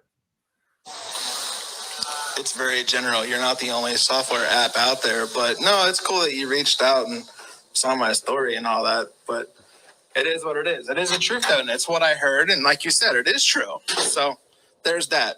But no, it's all good, bro. I appreciate you. You do you, man. Of course, always. We all do ourselves, right? Thank God we do ourselves, because I would never want to fucking do you. Yeah, well... You know what's funny? Hey, man, there's other people out there. Who the fuck have launched a fucking... You know what? You don't even have enough balls to say, yeah, it was about you. Who else has launched fucking software in this reptile industry for the last 3-4 fucking years? Oh, I didn't mention you, dude. There's other people. Go fuck yourself. Well, all I can say with his shitty attitude. Yeah, can I put that on? Sure, go ahead. Oh, no, I call your bluff. And then, you know what? You don't even have the balls to say, no, it's not only you. I didn't mention your name. His little vagina, packed between his legs while he's holding them tight while he's talking to me. Hi, I didn't mention you. Blah, blah, blah, blah. Wah. It just drives me insane. You're not the only one with the app. No, I mean, the only one that has launched one. You can't say, yeah, it was about you. Really? Wow, dude. Like, grow a pair. Well, and then it says, what's your number? If you have a second, I can call. I'm pretty tied up with my customers. Is it pressing? I didn't mention your name. Why do you keep bringing that up? I don't care if you mention your name. You know what? You're right. It does. It's not type up. Anyone has access to your information if they're developers in any app. It's fact. Mm-hmm. I'm like, cool. No, man, not at all. Laugh out loud. Cool. I said, hate texting. I'm old school. Yeah, me too. Have the podcast also in about an hour. I said, if you want to discuss this, as well as other shit, because he keeps dodging me. I'm like, okay, I'm here to confront you. you want to talk shit. I'm fucking here in front of you. No, bro, it's cool. I didn't mention your name. You don't have to. It's pretty fucking simple who you're talking to. Okay. Here's the funniest fucking part in the world. Like, it's almost like, ooh, I better watch out. Ready? Hope you're all sitting down. Sit down, because if not, you're going to laugh so hard, you're going to fall down and hurt your head. Brace yourself, motherfuckers. Ready? Woo! Here we go. I got to, here we go. Ready? Here we go, man. Is there a drum solo? Yeah, hold on. Ready? Drum roll. I don't have any sound effects. No, that's not a good. Oh, I'll just do this. I'll just laugh because it's fucking funny. Ready? Here we go. See where the conversation is, right? About the app. Okay? If you want to discuss, no problem. I'll call you. No, I'm too busy with my customers. Cool. Okay? I hear you. I'm working on launching my podcasts on Monday. Podcast soon. Only day that works with our schedule. Okay. Did I ask? Why are you telling me? So, I should be afraid that you're going to open a fucking podcast on the same night I am. Oh my God. Guys, we're in trouble. Okay. But out of that conversation, why did you why don't you speak about what we're talking about? You call me out. I'm here talking to you. Civil. Nah, bro, it's not you. You're not the only one. You're such a fucking pussy. Anyways, ready? And I'm like, there are more podcasts and lives than breeders laugh out loud. Ready? Here we go. No, good. It's all good, man. Like, I know you're not the only one that has this software out there. So, and I never mentioned your name, but no, I appreciate you taking the time to reach out, bro. But I got to get back to my customers, man. So it's all good. Like I said, your name was never mentioned. So hope all is well for sure. No doubt. Got to get back to his customers because he's ramming. Well, guess what, motherfucker? I guess I can call you tonight. It's crazy, man. Yeah, I'm glad that he does himself, because he's got such a shitty attitude that I don't think anybody would touch him. But watch this. This is the good part. I'm glad there are more podcasts and lives than breeders. The hobby is popping off, and I've encouraged people to do those for years. It's awesome. Wow. You encourage it for years, but a half an hour ago, you put a post up saying that we're all fucking you contradict yourself. Well, call him now on the podcast. Yeah, bring him. I mean, I'm not going to hide. I don't have his number. Yeah. But the thing is you encourage it, but you a half an hour ago, you put a big fucking post, which I grabbed, We're all a bunch of thirsty motherfuckers. Anybody's on podcast. Oh, fucking blah, blah, blah. You contradicted yourself. You call me out. Oh, I didn't call your name. There's so many others. Go fuck yourself. Here I am. Oh, bro. No, bro. It's cool. I didn't call your name. No, I don't want to post it. You even asked to post it. I'm like, sure. I call your bluff and you pussy out. It drives me nuts. And then the next day, what does he do? Talking shit. Shit. I had enough of them. You know what I mean? And you know what? No one did this to him. He did it to himself. You see the bomb fucking ticking away. Mm-hmm. Has he ever put a post saying, hey, guys, fucking we support you. Hey, guys, I know your shit happened. We're here thinking of you. Can we help out? I haven't seen it. I don't really follow him that much. I mean, but you know what I mean? Like, everything I've seen and I've screenshotted doesn't make me feel like I'm doing something right. It doesn't encourage me. It doesn't push me forward. It doesn't feel like I have his fucking support. You know what? I don't need fucking people like that in this hobby or to be associated with. 80,000 subscribers. 80,000. Well, now you're down to 70 or less, which is fucking great. It just shows you how 15,000 people or 10,000 people. 71.6. So it's going down. It was at 71.9. What was 80 something, 85 or I don't know. Whew. But you know what? It bothers me because, hey, you want to confront me? Cool. Let's talk. You can't even talk. No, bro, it wasn't you. There's other people that have it. Oh, it's funny. Yeah. Just perfect timing. Yeah. And everyone else. Yeah. Go he also follows people for follows and then unfollows them. And the reason that's classy. You know what I mean? Like that's classy. The reason I know that is if I don't know someone, the only reason like I'm following them is because they followed me to begin with, because I follow for follow. And he's not following me, but yet I'm following him. So I'm like, he follows. I don't know. I mean, like, you know what I mean? Like I don't know. It bothers me because, you know, if you look at his posts, and I've seen many, and I'm just like, I really do a nice swipe because I don't really pay attention. I'm just like, wow, that's shitty. Like, there's so many posts. If we could actually get all of his posts over the last year, if you look, you're gonna say and really think and like, holy fuck. Name of his podcast reason is to live with your mom. Yeah, 101 reasons to be the mummy. What's funny though is his father on his father's account like went into the fucking comments and was defending him, and I'm like, you fucking twat. Yep.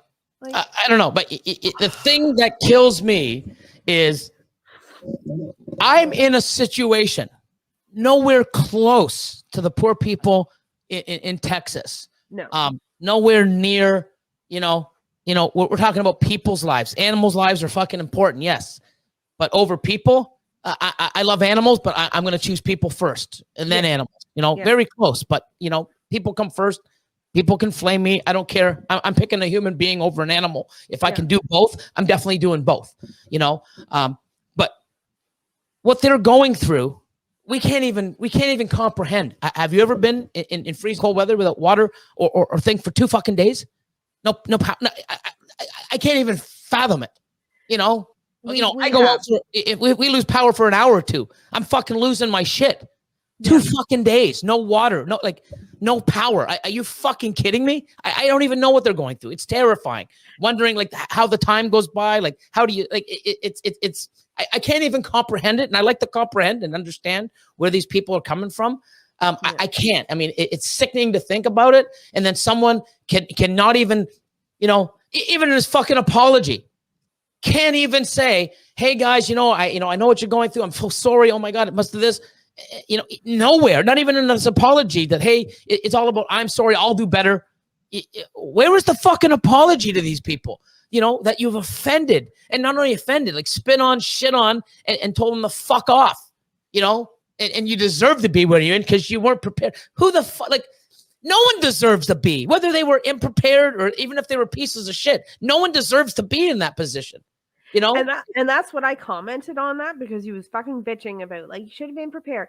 The thing is, they don't get fucking snow, and it's not the temperature. It doesn't matter what the temperature is. It doesn't matter how much snow they got. They don't have the infrastructure. They don't have the plows. They don't have the salt trucks. They don't have the fucking insulation in their house. Their water tanks are outside, the majority of them. Yeah.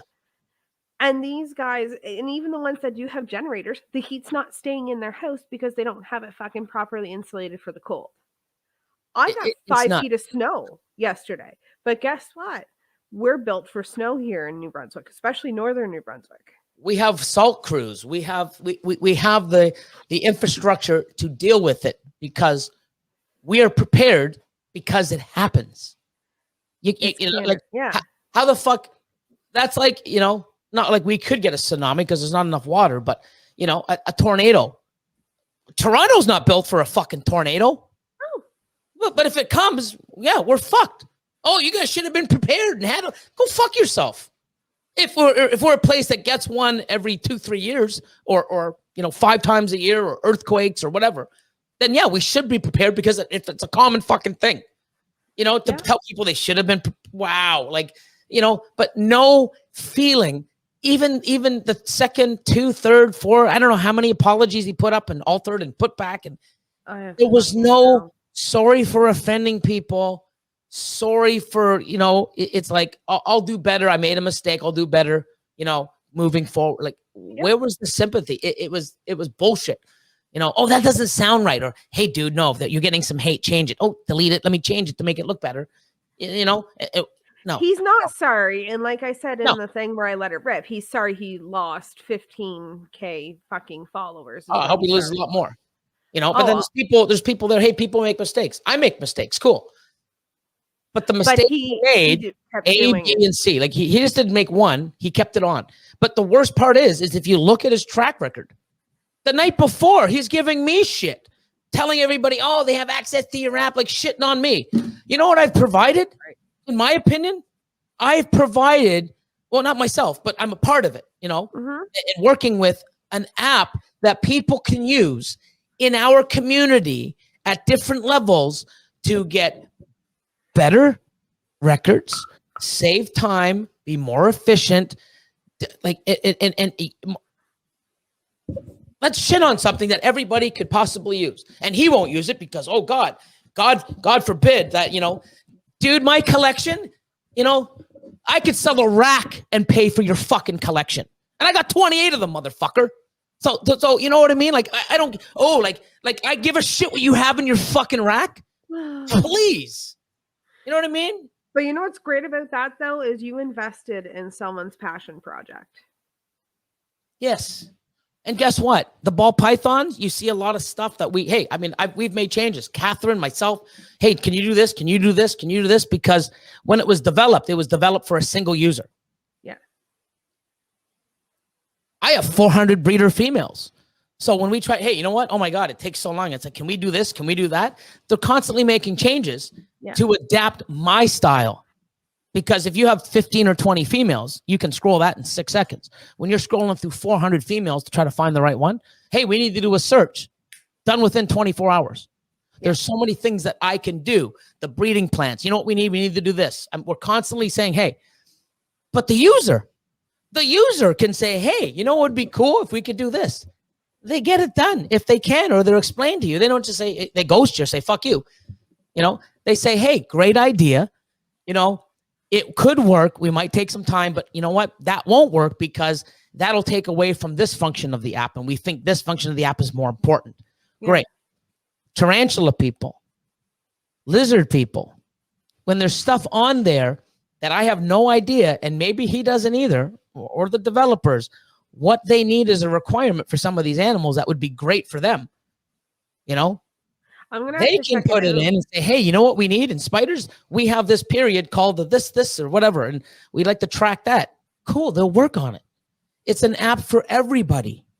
Yeah. If you think I'm going to build an app so that I can see what's in other people's collections, and that's the goal, what the fuck? You're not right in the fucking head. Why don't you look? And here's the thing. Here's an app that people need. It's amazing. It's going to benefit the community. At least I'm hoping that's the goal. And instead of fucking saying, yeah, let's try it out. Hey, everybody, you're going to get fucked. Negative. Because you really care. The thing he has is negative. Because you really care about my Mystic Crystal, the clown pairing. You really do. Like, I understand the big breeders. You know, there's a big breeders, you know. Justin, Ozzy, there might be stuff. Garrett the Meyer, you know, Mike Wilbanks. If you have stuff that you don't want, have a little code. 1,000 is your fucking monarch clowns. 1,000. I mean, you can get around it. The thing is the power and capability and what this app and where it's going to go and what it's going to take us and what it can do for you. That's what you should be thinking about, the positive. But no, everybody, you know, wow, pick the negative. Hey, oh, Billy's animals are freezing from fucking FedEx. Oh my God, poor guy. Wow, man, those poor animals. He doesn't give a fuck about the animals. Definitely doesn't give a fuck about me. You know what he gives a fuck about? Hey guys, that's why you don't ship in December. Wow. Yeah, well, I've had positive for the community. You know what? I've had stuff shipped in May and that arrived DOA because of heat wave. So he can go suck my tit. Oh, later, Brian. Bye, BK. Brian's like, oh, Billy's going off. I can't handle this. I got to get the fuck out of here. Brian. He's my ranting buddy, too. But, yeah. On that note, we had a good rant. That was fun. I got it all out of my system. I'm pretty good now. I've been stewing about that all day. Yeah. Let's see, where was I? Oh, Daybreak Exotics. Can I send him some stickies? Yeah. So basically, if you message me, Instagram's the best. If you message me, the thing is I have like I keep forgetting what it's. I think it's primary. Yeah. So basically, I have in my account. I think everybody does. It's not like I'm special or anything, but I got primary, general, and then I have things called requests. So when I go to my request, I mean, I have so many, like, so I have to look in there once in a while and see it. And then, I have to put it in my general or my primary, and then I get to read it. So if I don't get to them, I do once in a while go in there and I sort of look and answer some questions. But if you send that to say, hey, where do I send stickers to? I have a thing on my clipboard where it says, the address, blah, blah, blah, and please put your address inside the envelope on a piece of paper. So when we open it up, we can get it and know to send animals back. Not animals. Geez. That'd be a good. Yeah, send me stickers. I send you animals. I was gonna say if I mean I've got magnets. Fuck, I'd have more stickers than fucking the world. Like people. I've got some. Like what will I get? 48 pack, Billy, and I got 400 more on the way from the printers. Like holy shit, there goes 2 ARS racks. Like fuck, But no, yeah, send them in and send them back. But will this magnet give me more female asphalts? Like, come on. Yeah. I mean, this hobby is amazing. I love it. I've been in it for 19, as a, in the industry. Like, yeah, I had my first reptile, like I said, 25, 26 years ago. But getting into it where I wanted to actually start breeding ball pythons, this will be my 19th year. And I'm in it. I'm not going anywhere. Now it's my full-time job. It's my livelihood. It's where I want to be. I'm growing. As you see, I'm always here. I'm in your face. I'm putting work in. I'm helping people. I've got different avenues and different things. I'm putting money into an app. Oh, yeah. There's another thing. Oh, you're only putting money in an app because you can make more money off of it. Maybe. Is it guaranteed? Is it guaranteed that this app is going to be around forever, or a year, or 6 months? Is it? No. Is it guaranteed that thousands of people are going to use it, or tens of thousands? I'd like to think so, but is it guaranteed? No. I am taking a risk with my money to invest and help build something that I think is needed and do. And worst case scenario, I've invested a lot of money to own 30% of software that I use in my own facility and love it. That's the worst case scenario. And it's so nice because, again, this is someone's passion project. It's not a big company. It's probably like some dude in his bedroom. No, he actually has major apps. Oh, does he? Yeah, Reptile Express. Who do you think built his and orchestrated his? It's a professional company. Oh. So all the integration with Okay. Here I was hoping it was some like hobbyist and this was his passion project, and the way the app's designed and built and the functionality, it ain't some dude in his basement. No, I mean, if you look and go through it, it's incredible, and it's just getting better. Like to the point where, you have, and this is the thing, we have discussion. So this is where we're trying it, and people are bringing stuff up. You have Husbandry Pro. You buy an animal from me. Yep. I have all the records for that animal. I just send you a CVS file, and now you upload it, and now all the information that I give you is now on your computer, and you continue that on. Yeah, then you sell that animal. You because you even say on the app where you purchased it from, how much you paid. So you'll see I made it, the parents. You get it, how much you bought it for, and then you send it to them, and all my information and all the feeding records and everything else, plus all yours, go to that old person. When they buy an adult, we're talking about it today. We're gonna have another one called Husbandry Pro Expos or something like that. And this is down the road, future, but this is what we can do. So now, when I print a QR code and the price and the genes and the male and female on the QR codes, instead of writing on it in that marker, you just print them off, and it's already in your database. So it's like, oh, I'm gonna go to the show. I'm going to sell 7 animals. 1, 2, 3, 4, 5, 6, 7. Print. There's the labels. It goes to your store. You put it on your tub or your display case. Yeah. So now when people come over, they're going to have this thing called Husbandry Pro Expo. Interesting. It's going to see what expos are coming up and where. Not only that, who with Husbandry Pro are going to be vending. So now you go over with this app and you look and you go, oh, I wonder what's with that animal. You just put your phone over to the QR code, and now everything, the price, the sale, the feeding, everything about that animal is on your fucking tablet. So you don't have to go, hi, when was it born? When was the last time it ate? You just do that on your phone. So 30 people come up and they want to ask the same question. Hover your phone, bing, on here. That's what we can do. And then what happens is we're promoting, hey, when's the next expo? Just look on the app. We're going to have them all on there. And the vendors that are going to be there with Husbandry Pro. And that way you can go over with your phone and then, oh my God, that's pretty cool. Wow, look at the animal, see different pictures, when did it eat last? What's it eating? We have capabilities of doing that, and that's where we can do, I like the idea of the information transferring over, because you can to you. Now, get, if you don't have the Husbandry Pro, like when you buy the animal. Right. When you buy the animal, you don't have Husbandry Pro, no problem. You don't have to. There's a thing in there you can design, because everything has its own template maker. So now I can have it, date of birth, picture, parents, feedings, whatever I want, send it in an email. Now you got a professional printing of all the information without it. Basically the family tree of the animal. Correct. Well, we're doing that as well. We just put up follicle now growth charts so you can, when you use it and you see it, it's unreal. Like I every time I'm always looking at Catherine like, oh my God, it can do that.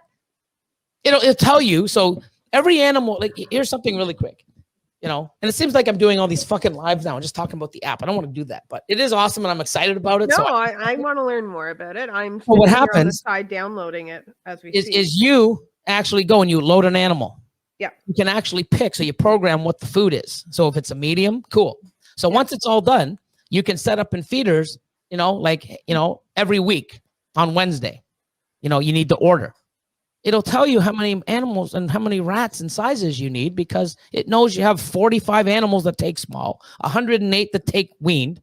It'll tell you, hey, your order's due tomorrow. You need 46 rats, 46 large, 36 small, 40. It'll tell you exactly what you need, how many ASFs, whatever that tub is marked as a feeder. It gives you your order. Like, how many rats do I need this week?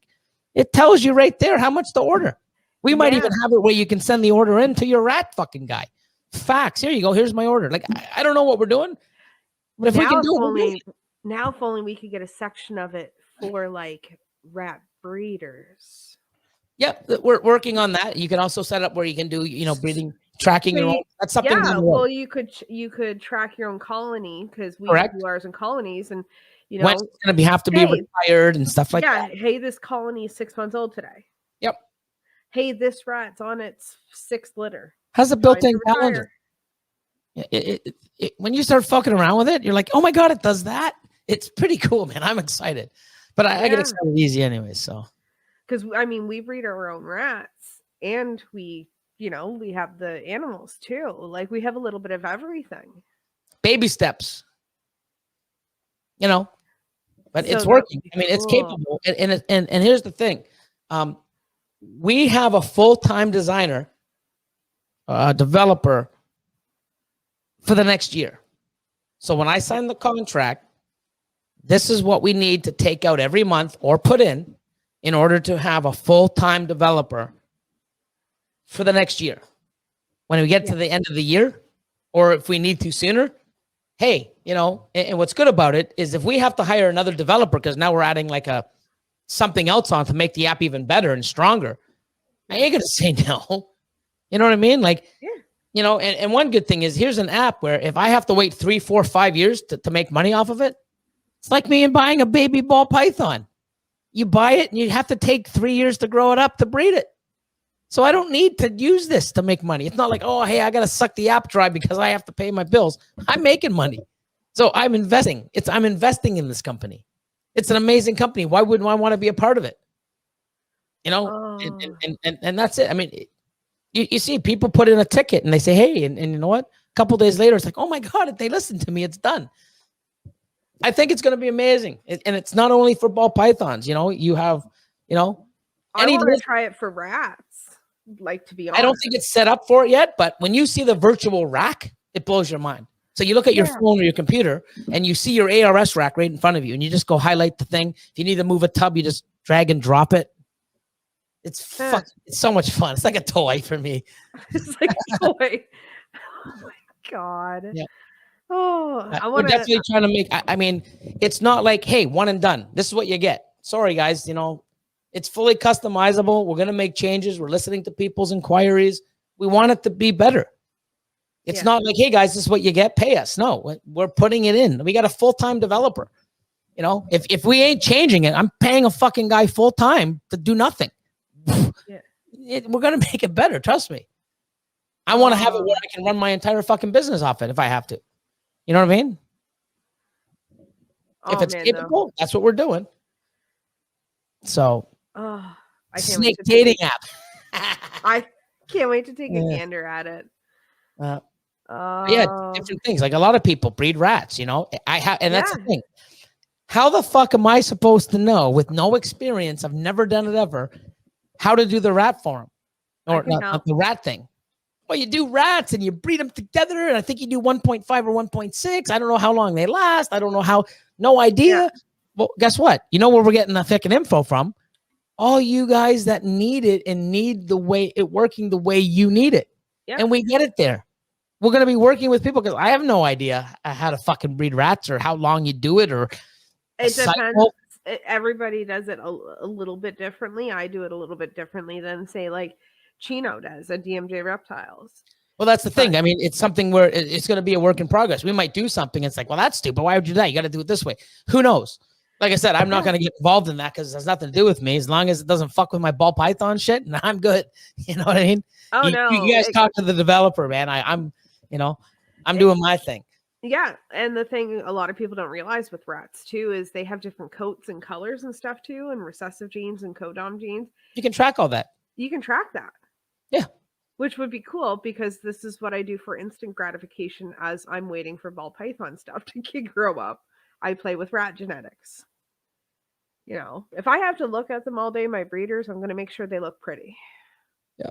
You know what I like right now? Somebody comes in and is like, hey, Billy, you have any orange dream for sale? I can actually go into my app, go to my animals, and type in the year or male orange dream or super OD or whatever I want. Yeah. And you know, type in, make it for sale or not even for sale. And I can just go orange dream or Enchi. How many animals with Enchi I have? I just type in Enchi and it'll give me every single animal with Enchi within a second. Every single one. Jesus. Then I can go, you know what? How many males do I have? You hit the button for the male, and then it just tells me every animal. Freeway. How many freeways I have? Freeway.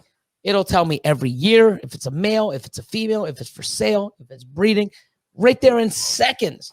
And it also can tell you exactly what rack it's in. What the fuck? It's crazy. Lion's saying you can actually have a store that can sell animals off. Yeah, not everyone. It's only, I think, at the breeder and up. So yeah, you actually have a store. So mine, you can actually go to it right now, probably. Let me just see if it's on here. Who did I send it to last? I'm still waiting for my email to verify my account. Yeah, go into it. You might have to. We're working on that too. You might have to go into your junk folder. Yeah, I did. It's not there. Oh, it'll eventually come in like 20 minutes from now. Yeah, I'm just taking a gander at it right now. I use my spreadsheets, but I want to take a look at it for sure. Yeah, but I mean, what's really cool? Who did I send it to? Oh, I think I sent it to him. So yeah, you just go here, and there's my store. I only have one animal. You can't really see that, but it gives you a store. Yeah. So husbandrypro/husbandry.pro/stores/mutation-creation. Yeah. And then you have a store. Okay. And we're going to do different layouts. You can basically change the color of the backgrounds. It's customizable. Mutation creation, my address, US dollars, the currency I can change if I want, the website address, my Facebook, my Instagram, my phone number, and then the snake. You touch the snake and it gives you all the genetics like on Morph Market. And you just touch the snake and it brings you to the next page where it gives you more details of the animal. Catherine got me. She said, if you check your Gmail, check promotions. There it was. Yeah, there it is. Yeah. Oh yeah, promotions. I gotta remember that. But then you can actually, if you have 3 or 4 pictures in there, you can slide. And then if you want to inquire, you just hit it and it brings up the thing where people send you an email. But this is all built in. You don't even need a website anymore. And what I'm going to do is I'm going to actually be, so when you go to my website, mutationcreation.com, it says available, and then it says Morph Market. So now when you hit available, it's going to go to this app. So now I don't need to use and pay for the engine of the e-commerce on my website, because now it just goes to here. And you know how easy it is to load? All your animals, you go to animals and go, you know what? I want to sell this one, this one, this one. You just check it off and hit send. Yeah. It's in your store automatically. Same thing with Morph Market. When you go to Morph Market, it's linked to Morph Market. So you just go 1, 2, 3, 4, 5, 6, 7, hit export, it's uploaded to Morph Market. You know what's really cool? This will blow your mind. All my sensor pushes. We're gonna reach out the sensor push, I think. But if we go here, I gotta go back to the app. So if I go back to Sack. Billy said, "Hey, Morph Market, hold my beer." Wow. So you go to the app and then you go here and I go to third party. There's Spider Web, which is herp stats. And so there's my female. That's my thermostat bouncing between 90. So there's the one. There's the one at 92. There's my second rack top level. There's my second rack bottom level, because I got 2 probes on the herpstat too. It's right here. And you know what's cool in the app? If it goes 3 degrees high, change. I put it to 3 degrees. If it goes anywhere 3 degrees high or 5 degree low, it gives me a notification on either my phone or my email or both. From my app. I can control the notifications from my app. Sick. Just a fucking another toy. I love it. June, that would be a game changer if people can shop in rack view and go through yours for sale racks. Yeah, the only thing is with that though, is it's basically, it would be cool, but what happens is you're gonna have too many people on there it'll overcrowd the server. I believe. I'm talking out of my ass. Not like I'm a developer or anything. No. Yeah. But I think what happens is when they get that far in, they've already into so much of your data. So if somebody was to get in to hack you, so when you go into the app of the store, it's a different app that pulls the data from one app to another. So if they get in there, it's almost like a double encryption. I don't know if I'm saying it right, but when they get into your store, you're pulling the data to the store that you want them to see. Yep. So if you don't want them to see all your other animals, they have no access to it, because you're forcing what you want to funnel to this. You give them access to look at what you want to see. It's crazy. It's awesome. So, instead of me talking about it, it's free for 30 days. Try it, play with it. It has its own QR code you print off, and we're playing around with stuff like that. It's so much fun.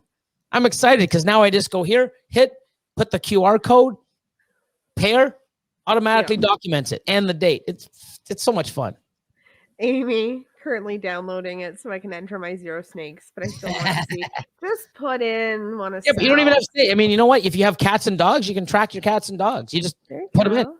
If you want to do. Is there an option for children? You know what? You can actually have your own group. You know what I mean?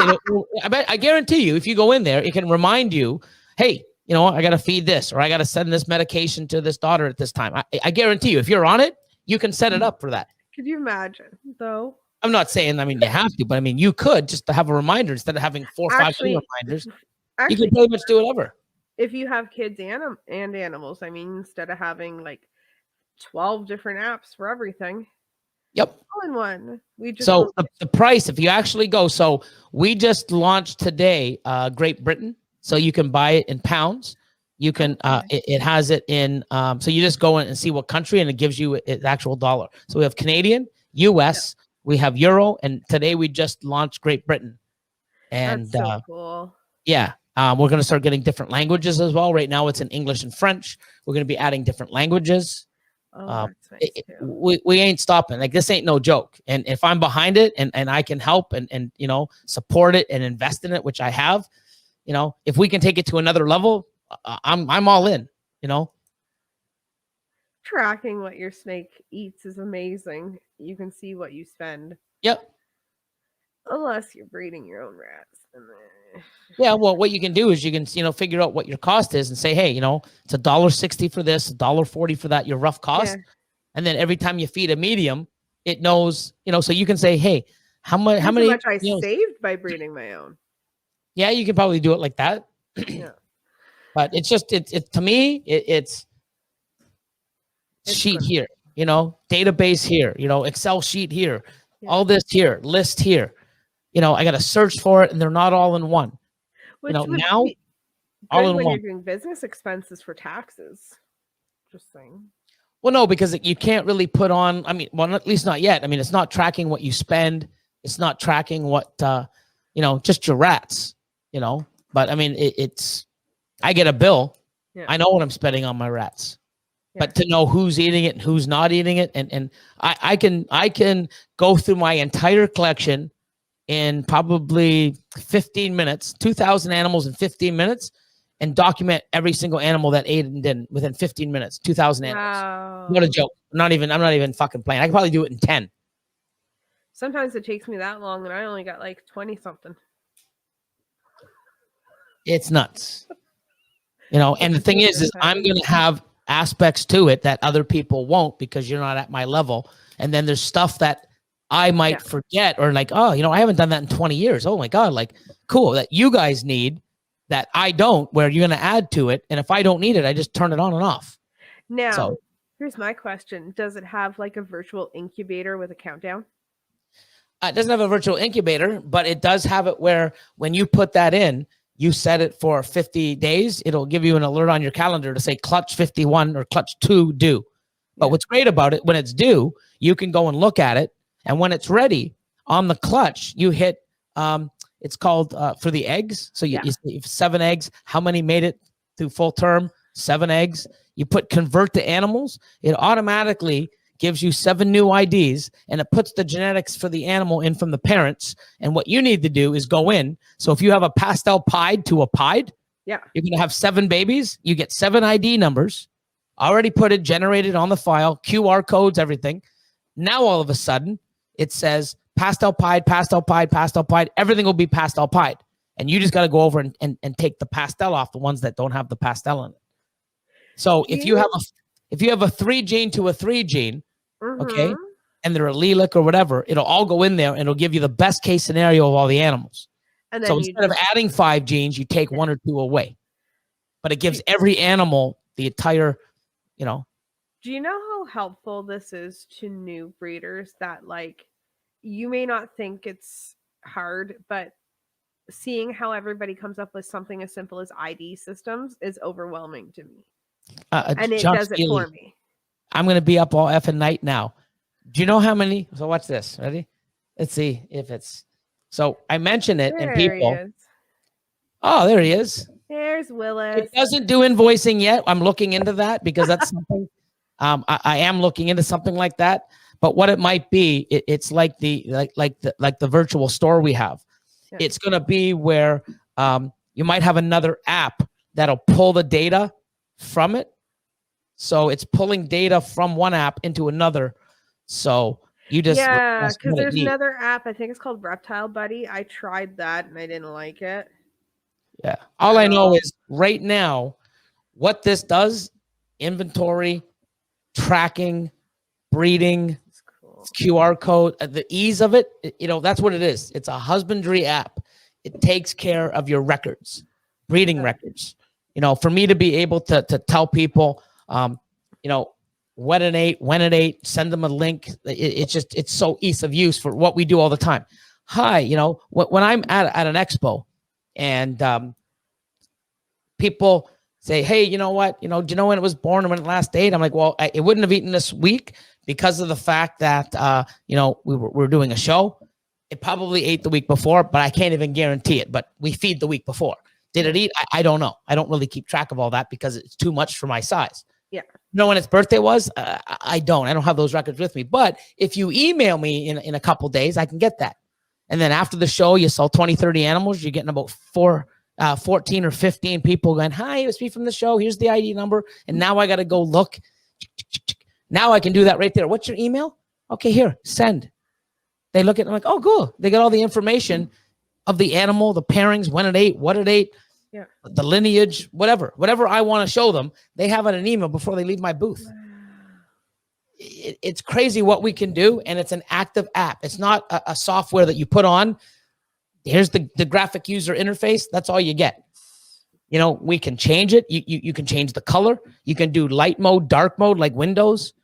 You know, you can make the fonts bigger. You can move shit around. You can you can change the menu. It's fully customizable. Even your printouts, even your QR codes. There's a guy that made QR codes and didn't put anything on them. Or you can put the symbol that has male and female. You can put the date, the year, the siblings. It's all there just with the click of a button. And you can make different templates. You're not stuck with one. So my adults are going to have a different, QR code label than my hatchlings, and vice versa, right? Like, it's do whatever you want. I can't wait to see the expo one. That'll be neat. Yeah. So like, could you potentially pay the expo breeder like right there through the app? Like that could be cool. Don't have to carry cash to me, I'm not a developer. Like, I know they can do it because they're Square. But if it costs $400,000 to build the app, I mean, we're not close to doing that. Like, I don't know. I'm not a developer. Someone came to me with an idea. I'm helping. I'm doing this. I'm an investor. I love it. I'm a user for life. Yeah. Where it goes, I don't know. But if I can make it better, that's what I'm going to do. But you guys can make it better too by putting in, like Catherine. Catherine uploads all my photos. So she's like, Billy, can you ask him? Like, hey, you have the account. Just log it in. And it's like, hey, Robert, can I upload 2 or 3 photos at once instead of singular at a time? Got back to her the next day or the same day saying, we thought of that, but because you upload one at a time, it gives you the option to crop once you upload it. So once you upload the picture, you can crop it the size on your phone. So you don't have to go to Photoshop and crop it. You can do it on your phone. Yeah. So you upload it, crop it the size, save, then you upload the next one. If you upload 3 at a time, it loses that option. And we feel that having it up and then being able to crop it yourself, get that better fit and just like when you do your story, you do a story, you notice how you're trying to move it around and stuff. Why that to me is better than trying to do 3 stories at a time. You work on one and make it perfect, save, and then you upload another one. But having that feature of cropping, while you have it, you get a better photo opportunity because you're selling that animal. That's cool. I mean, it's something where, like I said, we're building that. All of us, I know Sean from LHT Reptiles has put in 4 or 5 tickets, and I think 3 or 4 have already been done within the week. I know I've put in 3 and 2 are done. I really want to take a look at it, especially. Shane put one in actually. Oh, is Small Town in the house? I know he put one in, and he's like, dude, man, like, not in the house. Rude. I'm going to harass him. Yeah, well, you never know. He's busy grinding, man. He's probably out there, He always checks in. What is he doing? He said he was going to be by though. Yeah, how's the guy? Is Sal's like, hey man, this app is crazy. What it does already, I'm blown away. Like I'm just like, it does what? Lord of Lions like, look at this. I'm like, well, how the fuck? I'm not even there yet. Like, I've got 1,127 animals out of 2,000 entered, but all my adults are. So all my breeding plans are on here.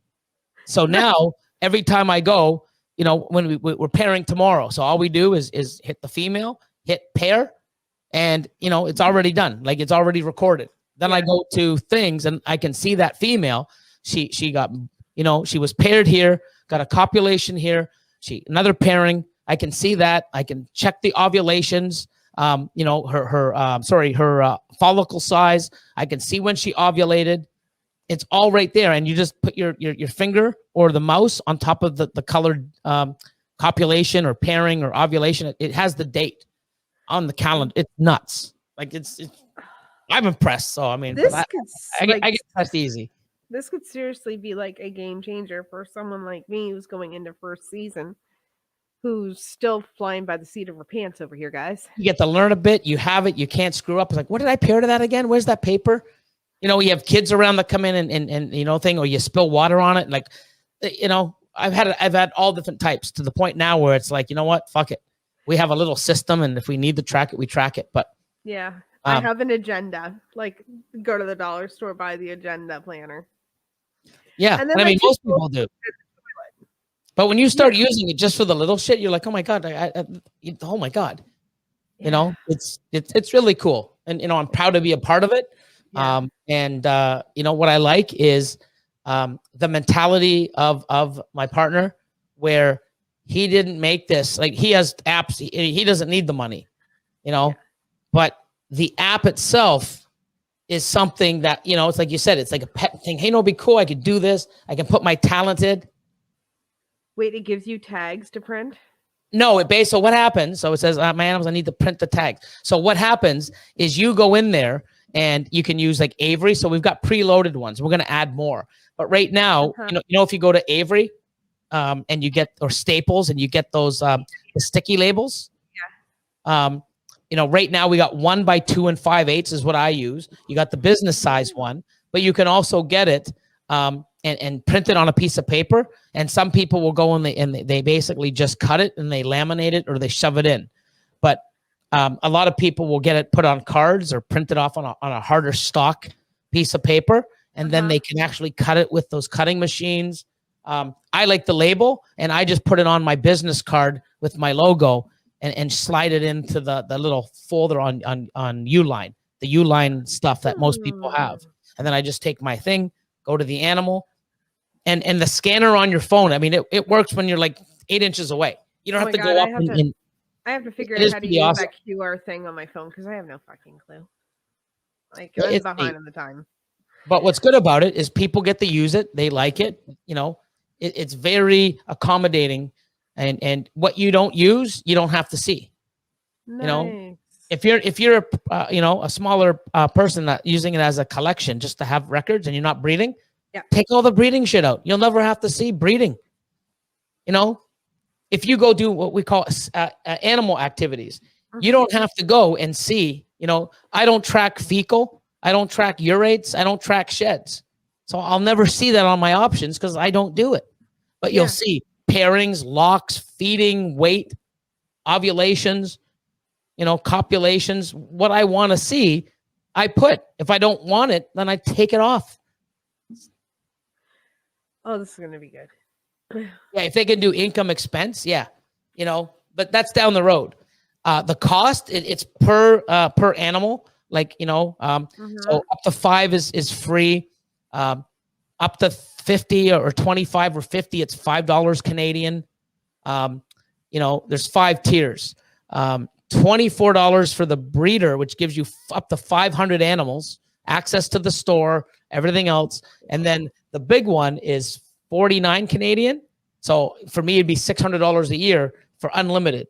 But if you sign up for the year and you pay monthly, then it's cheaper. It's 400 something. Yeah. I don't know. I mean, I didn't get into all that. That's not my end. My end is to promote it and use it. And you know. Oddballs TV brought to you by Husbandry Pro. No. I should get, you know. I'm just kidding. Angel's Cold-Blooded Exotic says, I have the 200 animal, up to 200 animal one, and it's $9 US a month. Yeah, I have no reason. Well, no. But what's good is once you have it on there and you upgrade, so once you go over 200 animals, the next step is the $500 step. So you keep moving up when you go. Yeah, because I'm sitting there thinking, like, I don't have 200 animals. Then I'm like, wait, no. If we're including rats, then probably. But you could count a colony as one animal if you catch my drift. I know we've had so many people say, you know, it'd be great doing this, and it's not like, hey, I do ball pythons, I'm a part owner. It's fuck all you other hobbyists, whatever you do. I don't care. I only do ball pythons. No. Yeah. You guys want something, changes. That the spiders, I'm not going to be able to tell you the lifespan or the breeding the way it does, or I have no idea how you pair them, or if you pair them, I don't even know. So yeah. All that information, when you go in there, you're going to say, hey, you know what I need? You know, it'd be great is if they can do this because I track this. We'll add it. And if other people don't do it, all they do is take it off. I'm And that's thinking great. this is going to be really good for a species I have that people are having a hard time incubating the eggs and getting them to hatch. They're kind of like really new to the hobby. So I can track all the information every time I get an egg. Okay, so that egg didn't hatch. This is what I did with that one. All right, we got a new egg now. Okay, let's try something different from them, what I did for that egg that didn't hatch out. So that could be cool. Yeah, no, I like it. I'm excited. It's new for me. Just knowing what we've already done, the ease of it is, and even Austin, like Austin's always like, oh fuck, how much did you spend for this bottle of Da Vinci? Like 400 US. What the fuck? Like, why? I'm like, oh fuck. After 3 weeks, he's like, dude, you know, this one here, it ate. That one ate. Oh, this one ate a rat, the ASFer ones. And he's like, wow, you know, 50, 60, 70% within the first 2 weeks. I think now we're running like 60, 70%, or maybe even 70, 80. I don't know. It's not like a miracle thing, but I mean, it works. I mean, it's giving it nutrients and stuff. And, you know, I want more, and he loves it. This app, you know what? I'm like, I want you to do it. It's going to be too much work. And do we really need to? I mean, we got a good system that we've had for years. Bye, and then, June. Good night. And then the best thing is he goes on and he's like, holy fuck, dude, like, this is crazy. Like, you know, when you were first talking about it, doing it, like, it's just another app, but he's in love with it. So, you know, it's great because people get it and they're like, wow, don't knock it till you try it. And it won't be for everyone, you know? I want to try it. I want to try it out. I've got different species too, so I want to try it with each of them and give constructive feedback. Because what made for, you know, let's give it a try. So we got the infomercial fucking out, and we've got the rant out. What are we talking about? You know. Well, Janae wants to know what you've gone through to become the amazing person he is today. I don't know. I mean, you know, it's just something where one thing I want to do is if I can, you know, do things to make my life easier, other people, inform people, help people, inspire people, and do it by being myself. Oh, Dawn said good night. Good night, Dawn. Oh, bye, Dawn. I didn't even know you were here, Dawn. What do you mean? He's been here for a while, man. How do you not give Dawn love? Okay, listen. This chat's going by really, really fast, faster than what I'm normally used to. Okay. So I'm like, I just like being me and helping people and just, you know, doing stuff that I like. And if I can inspire people and motivate people and give them, you know, an easier way to get somewhere instead of failing over and over and say, fuck this isn't for me. I mean, if I can get, you know, people to learn and, you know, promote others and, you know, bring them into the industry, and then they can see like all the lives and the info and what people are doing in it.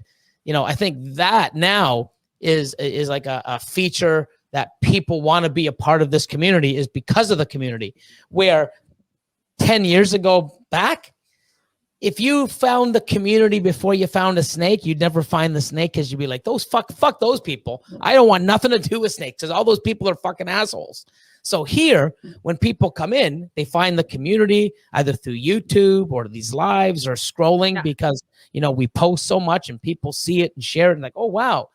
They get brought in and they see, oh my God, look at all these people getting together. Oh my God, it's pretty cool. Look at this community. I think that's a selling feature for people to come in. I shouldn't say selling, but it's a feature for our industry that people want to belong to.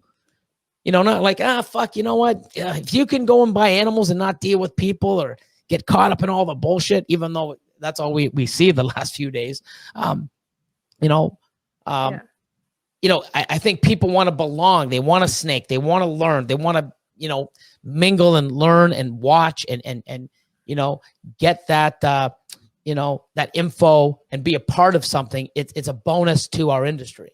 I really think it does. And, you know, I like seeing people succeed. I mean, I look what's going on in Texas. Has nothing to do with me. I may have no friends. As a person, oh my God. You know, you see people in other countries, fucking volcano, and their whole village is gone, and that, like, you know, they're, you know, a devastation somewhere. I don't even know anybody. I probably never even go to that country. I feel fucking heart-wrenched. You know what I mean? It's like, wow. You don't want that. You know, it's like, I just feel that way. It's sad, you know, and I hate seeing people where I can step in and give them a positive note or something.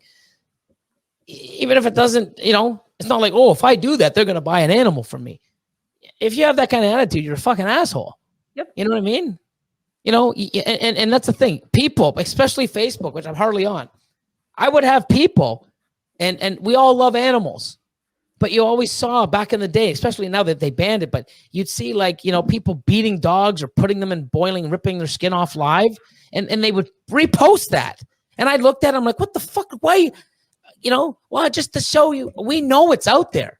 You know, I know that, you know, children are being raped and women and stuff are being sold and trafficked. You think I want to see a video of it? I fucking know it's out there. I don't want to see it. And for you to repost it, it's fucking horrible. I don't even, I put a comment and I fucking delete right away. I don't even bother. No, you know what? It's disgusting. You know, I hate seeing that shit. You know, I want to see good stuff and positive stuff. But when something's bad, I feel bad. And I don't want to see, especially if we can do something and share and help people and promote people. And oh my God, you know, prayers. People might think it's stupid, but the person on the other end freezing and they see all the love, I'm telling you, it gives them a little fire inside. It does something. Because all I know is if I was somewhere in that situation and I look and there's people fucking, you know, rooting me on or like, it gives me hope or I don't know. I mean, I'm never in that situation. But when I was in that situation, when I was desperate with the animal, I had no idea. Wilma Rose called, other people. You know, I wasn't sitting there going, what do I do? What do I do? I'm so stressed out. It calmed me down. It gave me, I'm like, wow, okay, you know what? I can do this. Okay. You know, it gave me something. I can't even explain it, but it fucking helps people. And I wish you love something I can do. You, routing for you. 2 fucking seconds of a fucking post can help somebody get through a hard time. Yeah. Ryan from Triple B TV, big shout out, give him a follow. And today, 5 seconds, 2 seconds of your fucking life of something we're on all the time. You can't give that up to somebody in a bad fucking having a bad time. It's fucking pathetic. But people can spend time and put all these posts of negative shit. Fucking don't understand it. People put more time into negative shit than the positive stuff that helps us. Yep. I can't I don't understand it. And I never want to. It's like, fuck, it's maddening. I don't get it. Yeah. And it's not just Texas that is having the cold. Missouri. I mean, Arkansas. Fuck. Like, these guys aren't built for it. Wow. Crazy. I wish I could help, but you know, I'm way up in New Brunswick. But It's I crazy, right? Story and told a motherfucker to get off his soapbox. Night, Chris. Night, Chris. Oh my goodness. I don't know. I mean, I'm all about positivity. You know, and you know, I've always you know, dealt with ADHD since I was 5 years old, maybe even 4. You know, ADHD, OCD, you know, when I was in my teens, Tourette's, mild Tourette's. And I'm like, what the fuck? Because when you see Tourette's, it's like, hey, how you fuck, like, you know. No, I mean, it just means ticks. It's ticks. Like, that's why I'm always moving and I make little things and I'm always fidgety and I just don't feel comfortable in my body. It's weird, but I can't help it. Sometimes I don't even know I'm doing it. You know, you're making a noise with your mouth. And what do you mean? Like, you're grunting. I'm like, what? I don't even know I'm doing it. It's my motor skills and it happens. And I don't know if it's going to get worse, but you know, I didn't even notice I had it. And then when I went for my OCD and ADHD, I actually went in my early 30s to try to calm down because it's like I'm really like all the time I'm always amped and it's like, whoa. And I know socially people are like, dude, man, like what the fuck you on? I'm like, just me. And it's like, wow. And I felt that like, oh, that guy's strange, or he's too, he's too much. And I get it. I mean, I am a handful. But when I went, to get medication, because I'm like, let me pull myself down. And this is almost the time when I started, getting into, the security, but the lower end stuff. And I wanted to just to sort of, be a little bit less, calm and concentrate more and sort of feel a little bit more normal, or fit into that normal, thinking, or what people expect of you. Like, not just, hey, everybody's like, holy fuck, like, can't help but to talk with my hands, or, hey man, calm down. I said, no, I'm just excited. I can't help it. Like, that's just me. So trying to get medication and stuff. And, he had to meet me a few times, and he gave me a diagnosis. So like, OCD and this, and I had to do tests and all this stuff, and ADHD and mild Tourette's. Like, what? I don't have Tourette's. It's like, well, you know what? I mean, my diagnosis, blah, blah, blah. And I'm like, I don't, I swear, but I know what I'm swearing. I'm not, no, that's severe. And there's something else. There's another name for that too. And I'm like, I have mild Tourette's. And when you look at it and think of it, when you're told, I watch myself and I'm like, I can see it and I have no control over it. When someone points something out, you look at it and you say, oh my God, it is. But I probably wouldn't even know today that I did if I didn't go to that therapist, in my early 30s. And wow. But I can definitely see now that I'm looking for it, I live with as a mom, because Scarlett, I don't know if you know, she has 2 types of autism, along with ADHD and something called ODD, which is oppositional defiant disorder. ODD? ODD, yeah. Opposite deficiency? Oppositional defiant disorder. And what is that? So, like, how you tell a kid no, and they're like, right? This goes to extreme violence. Oh, okay. Yeah, like it's a. I didn't know they had a name for that. I mean, like it's bad, but as I mean, you know of Scarlett, she watches you, and the fact that you're so honest with the fact that you have ADHD and all these other things, and she's just like, he has that just like me, Mom. Yeah, I'm not embarrassed about it. I mean, I'm different. I'm if it was something, and I can say this, and maybe I'm different. I mean, not everybody with ADHD and what I have, may not be as successful, or they can be more successful. I mean, I have a lot of things that I do to push and got me to where I'm at. And, I'm not going to sit there and say, hey, you have an illness or a disease or something that makes you different from other people. Yeah. You can't do this, because I have done it. Has it been easy? No. Has it been accepted from many people? No. Oh, that guy's on cocaine. Oh, he does crack. He must be on crack. Look at the way he is. Can I just have ADHD and love and be so excited about this amazing industry? No, you've got to be on crack cocaine. Oh, cool. Like it's just hilarious, but I still get targeted, and I've been targeted. I shouldn't say targeted, because targeted is like but I've been assessed or judged by the way I am for my entire life. Yep. We'd go to a bar in the 20s and we'd be drinking. And it's like, woo, it's like, holy fuck, wait, you got any more Coke? What? Like, what the fuck? What, dude, man, you got it. You must have it. I'm like, why? No, well, I'm just naturally high. Like, what the fuck? No, that's just how I am. Yeah. My buddies are like, yeah, dude, like, fuck.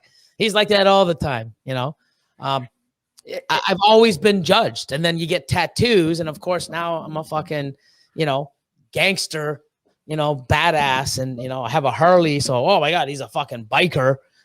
Oh, wow. God damn it. Could you get any closer to the stereotypical ball python breeder? Like, seriously. Yeah, I know. But I mean, and that's the thing is I've had to deal with it. But you know what? I don't really let it bother me. But when it gets in your face, I get to the point where it doesn't bother me, because I mean, it's not really going to change who I am or make me do anything differently. And I know I'm successful, and I'm proud of what I've done, and I know I'm capable of a lot more, and I'm going to push, I'm going to get there. But when I see other people watching and the comments, someone like your daughter sitting there and going, oh my God, like, oh, now it makes them afraid to do anything because someone like me, people in the comments are saying shit like that. Now it's going to make a person that's watching going, oh, I better not do that because they're going to do that to me. And now it takes the wind out of their sails. So when I do it, oh, don't let them get to you, Billy. It doesn't get to me, but it does. I'm not going to lie. But it gets to me to the point where I want people watching saying that, look what they're doing. They're wrong. Don't let people like that tell you you can't be here. And it's, I mean, there's been a lot of different things that I've had to grow up with and through my childhood. And,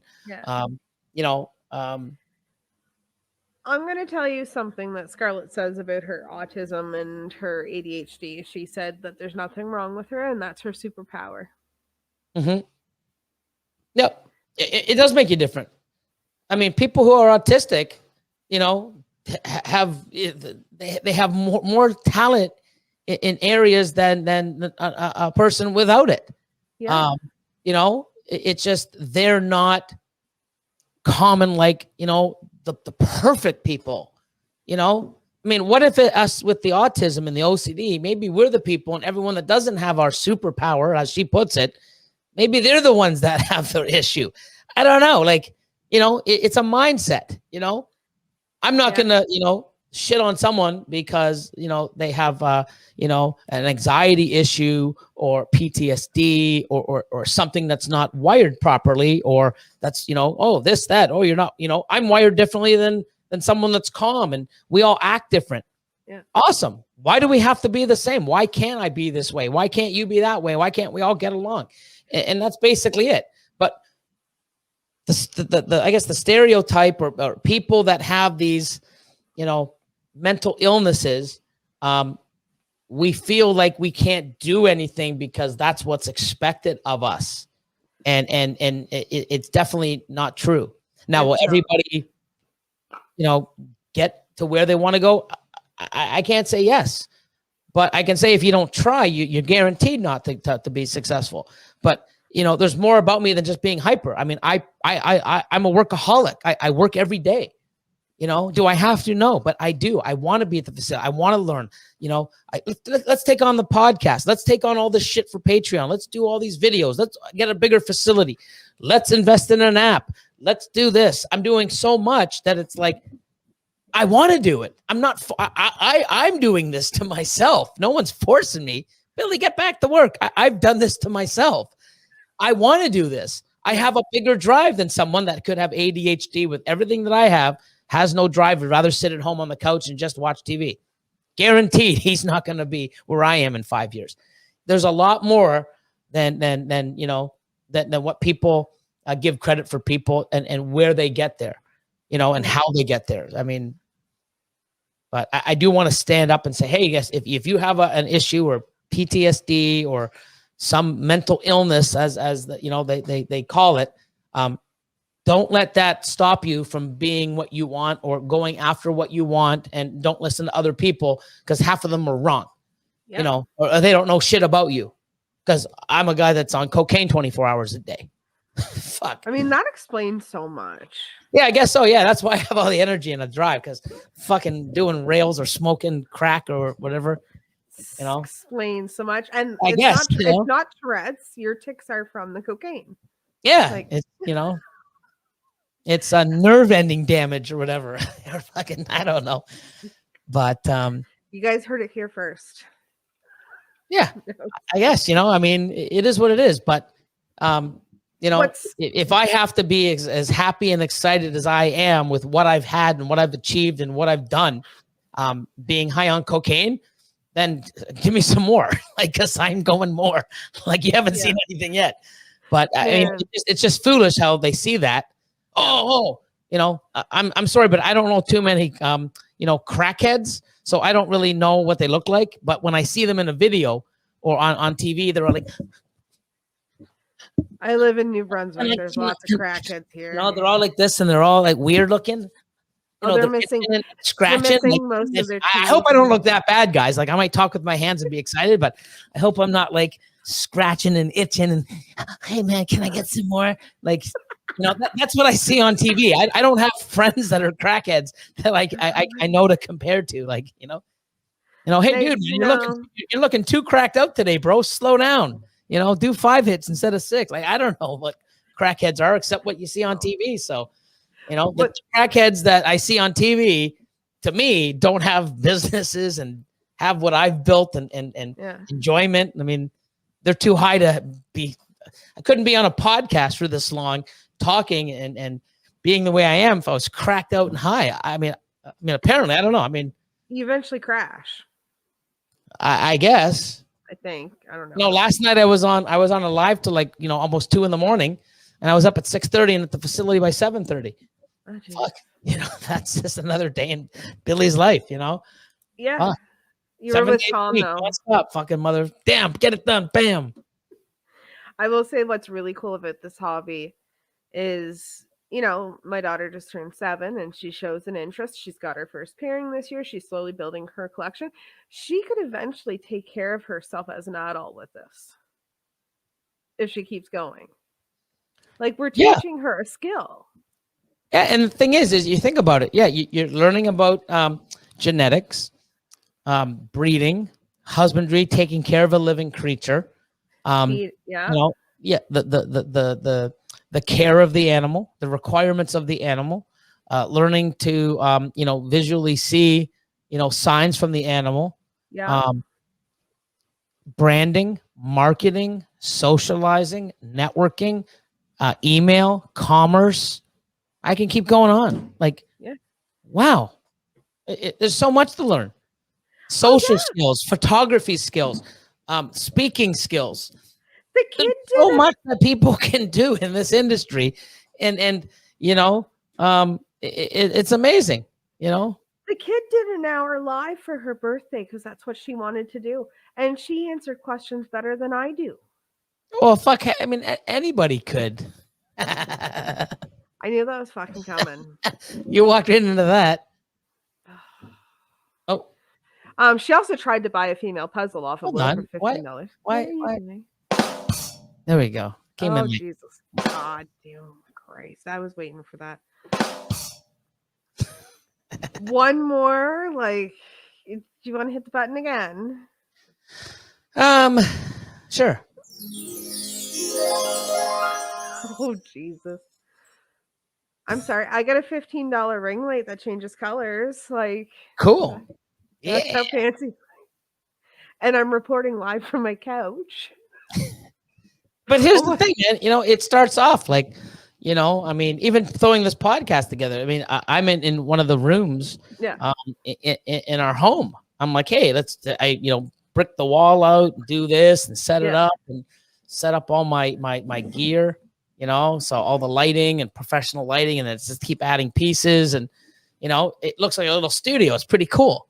Yeah. We might move this over to the facility. We don't know yet, but I mean, you start off this, you start adding pieces, you start doing more stuff. Ring light. Yeah. And it comes, and you don't have to be, you look back a year or two from now and you're like, wow, look what I can't believe I did this. I was doing this on my couch. Wow. I mean, you could have who knows?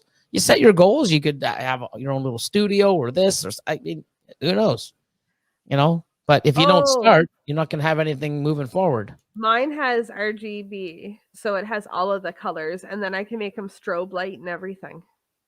Cool. My ring light. Yeah. We don't do that in case somebody epileptic is watching.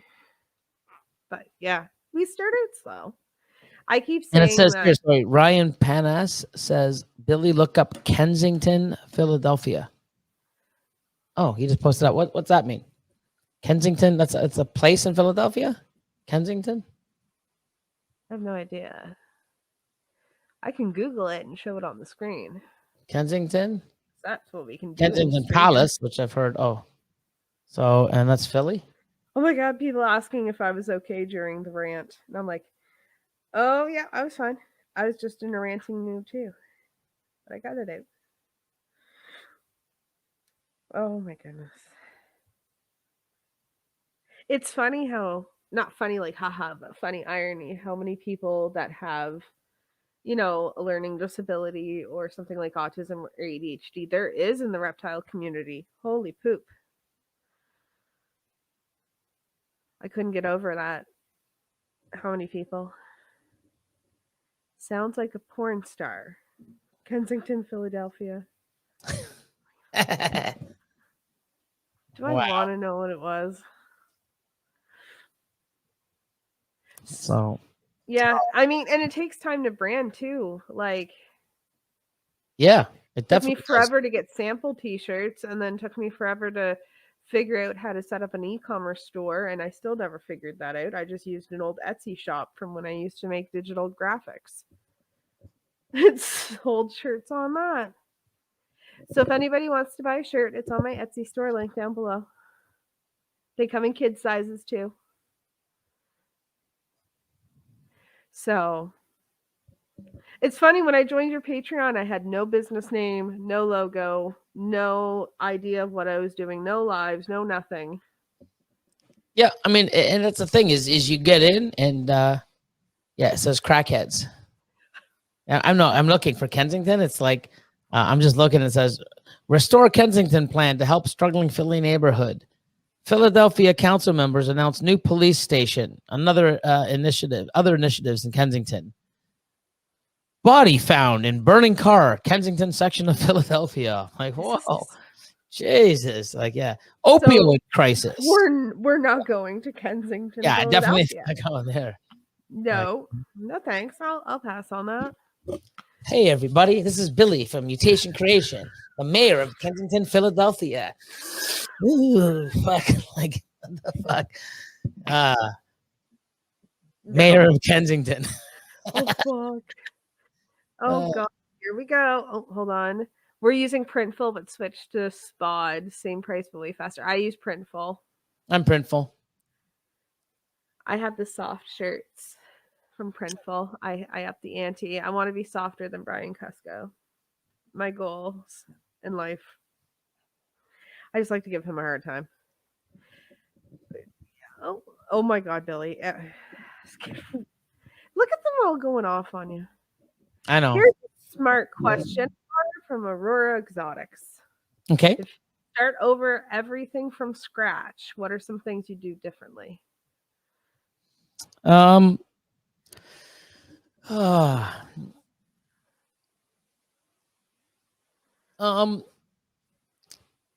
with what I know now, there's a lot I would do differently, but it would also have to see how much I had. So, if I had to get in now, I would buy animals no less than $5,000 each. I'm Everyone. doing stuff wrong. Well, no, that's if. I mean, so here's the thing. If you have a $5,000 female and you have a $10,000 male, okay? Why are your eyes like that? Why are your eyes like that? Because I couldn't imagine spending that much on something right now. I just bought a male for 40 grand. One male, 40,000. Another one I split with Chris and Nick. That cost us 28,000. Oh my god. I mean, yeah. I mean, a lot of my males I'm not are. judging. It's just 12. To me, like at this stage, that's like $28,000 what we make in a year right now. A job. Correct. But you think I got here spending that? Yeah. No, it takes time. Oh yeah, it takes time. I believe in the hobby. I believe in the industry. I believe in myself. I am set up to invest that. Because that's where I'm at right now.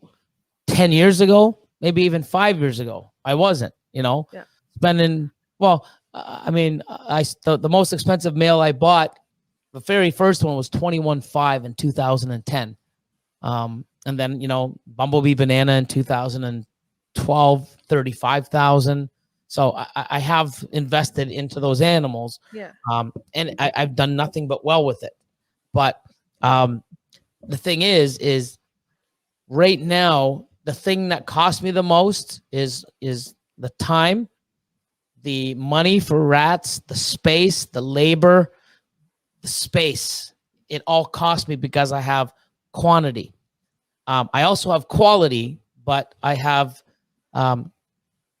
I would say now I'm 50-60% quality, quality with quantity. I would rather have 50% just quality. Yeah. What I have. Less cost, less space, less production, but the production I make is more powerful. So you take a $5,000 female and you breed it to a $10,000 female, you're going to make 20 grand off those 6 eggs, you know, or 15 easy. Okay.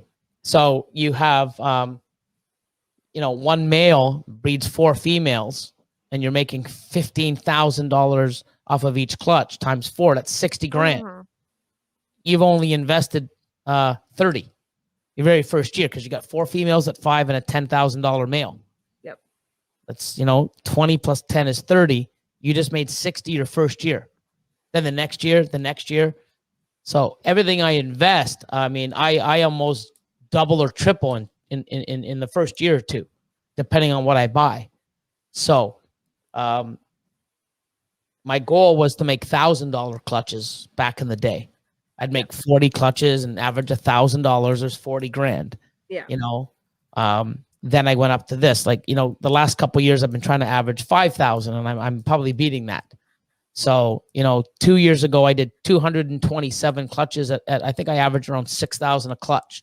So I did about 1.3 million in production, and it adds up because of numbers. You know, but then I held so much back, and now those are going to be breeding. You know, so you set a goal and grow. So I have 10 females. I have 3 males or 4 males. I want an average $1,000 a female. What do I have to put? But if your females are higher end and your males are higher end, now it's like, oh, I can hit 5,000 a clutch a lot easier. Yeah. Okay, how do I get to 10,000? Because the female's not going to ever go up in genes. So that's why you got to bring a bigger, more powerful male in, because if you're taking a $2,000 female and breeding it to a $10,000 male, you're going to average 4 or 5 grand a clutch. How do you make 10,000 with that same female? Get a way more powerful male to breed to pump her up to 10, or replace her with a more powerful animal. So now you can go to 10,000 a clutch. That's the way my brain thinks. Yeah. But you got to start and get that mentality at the 1,000. Oh, I have a $200 female. How do I make a $1,000 clutch with 6 eggs? I better have at least a $1,500 male. And then you average $150 to $200 an egg times 6. There's your $1,000 to $1,200. Some clutches you're going to do 2,000. Some you're going to do 500. You want to average all your clutches at a certain rate. My goal is 5,000. And, you know, next year it'll be 10,000 per clutch, and I want to hit 250. I want to do 2 to 2.5 million in production next year. That's my goal. And how can I get there? Having the power males, having the females growing up that are worth, you know, 3, 4, 5, 6,000. I had 1 clutch this year. Off that 1 clutch, I had 9 eggs. I made $65,000. Yeah. 9 eggs. Oh my God. Nuts. I haven't even looked up.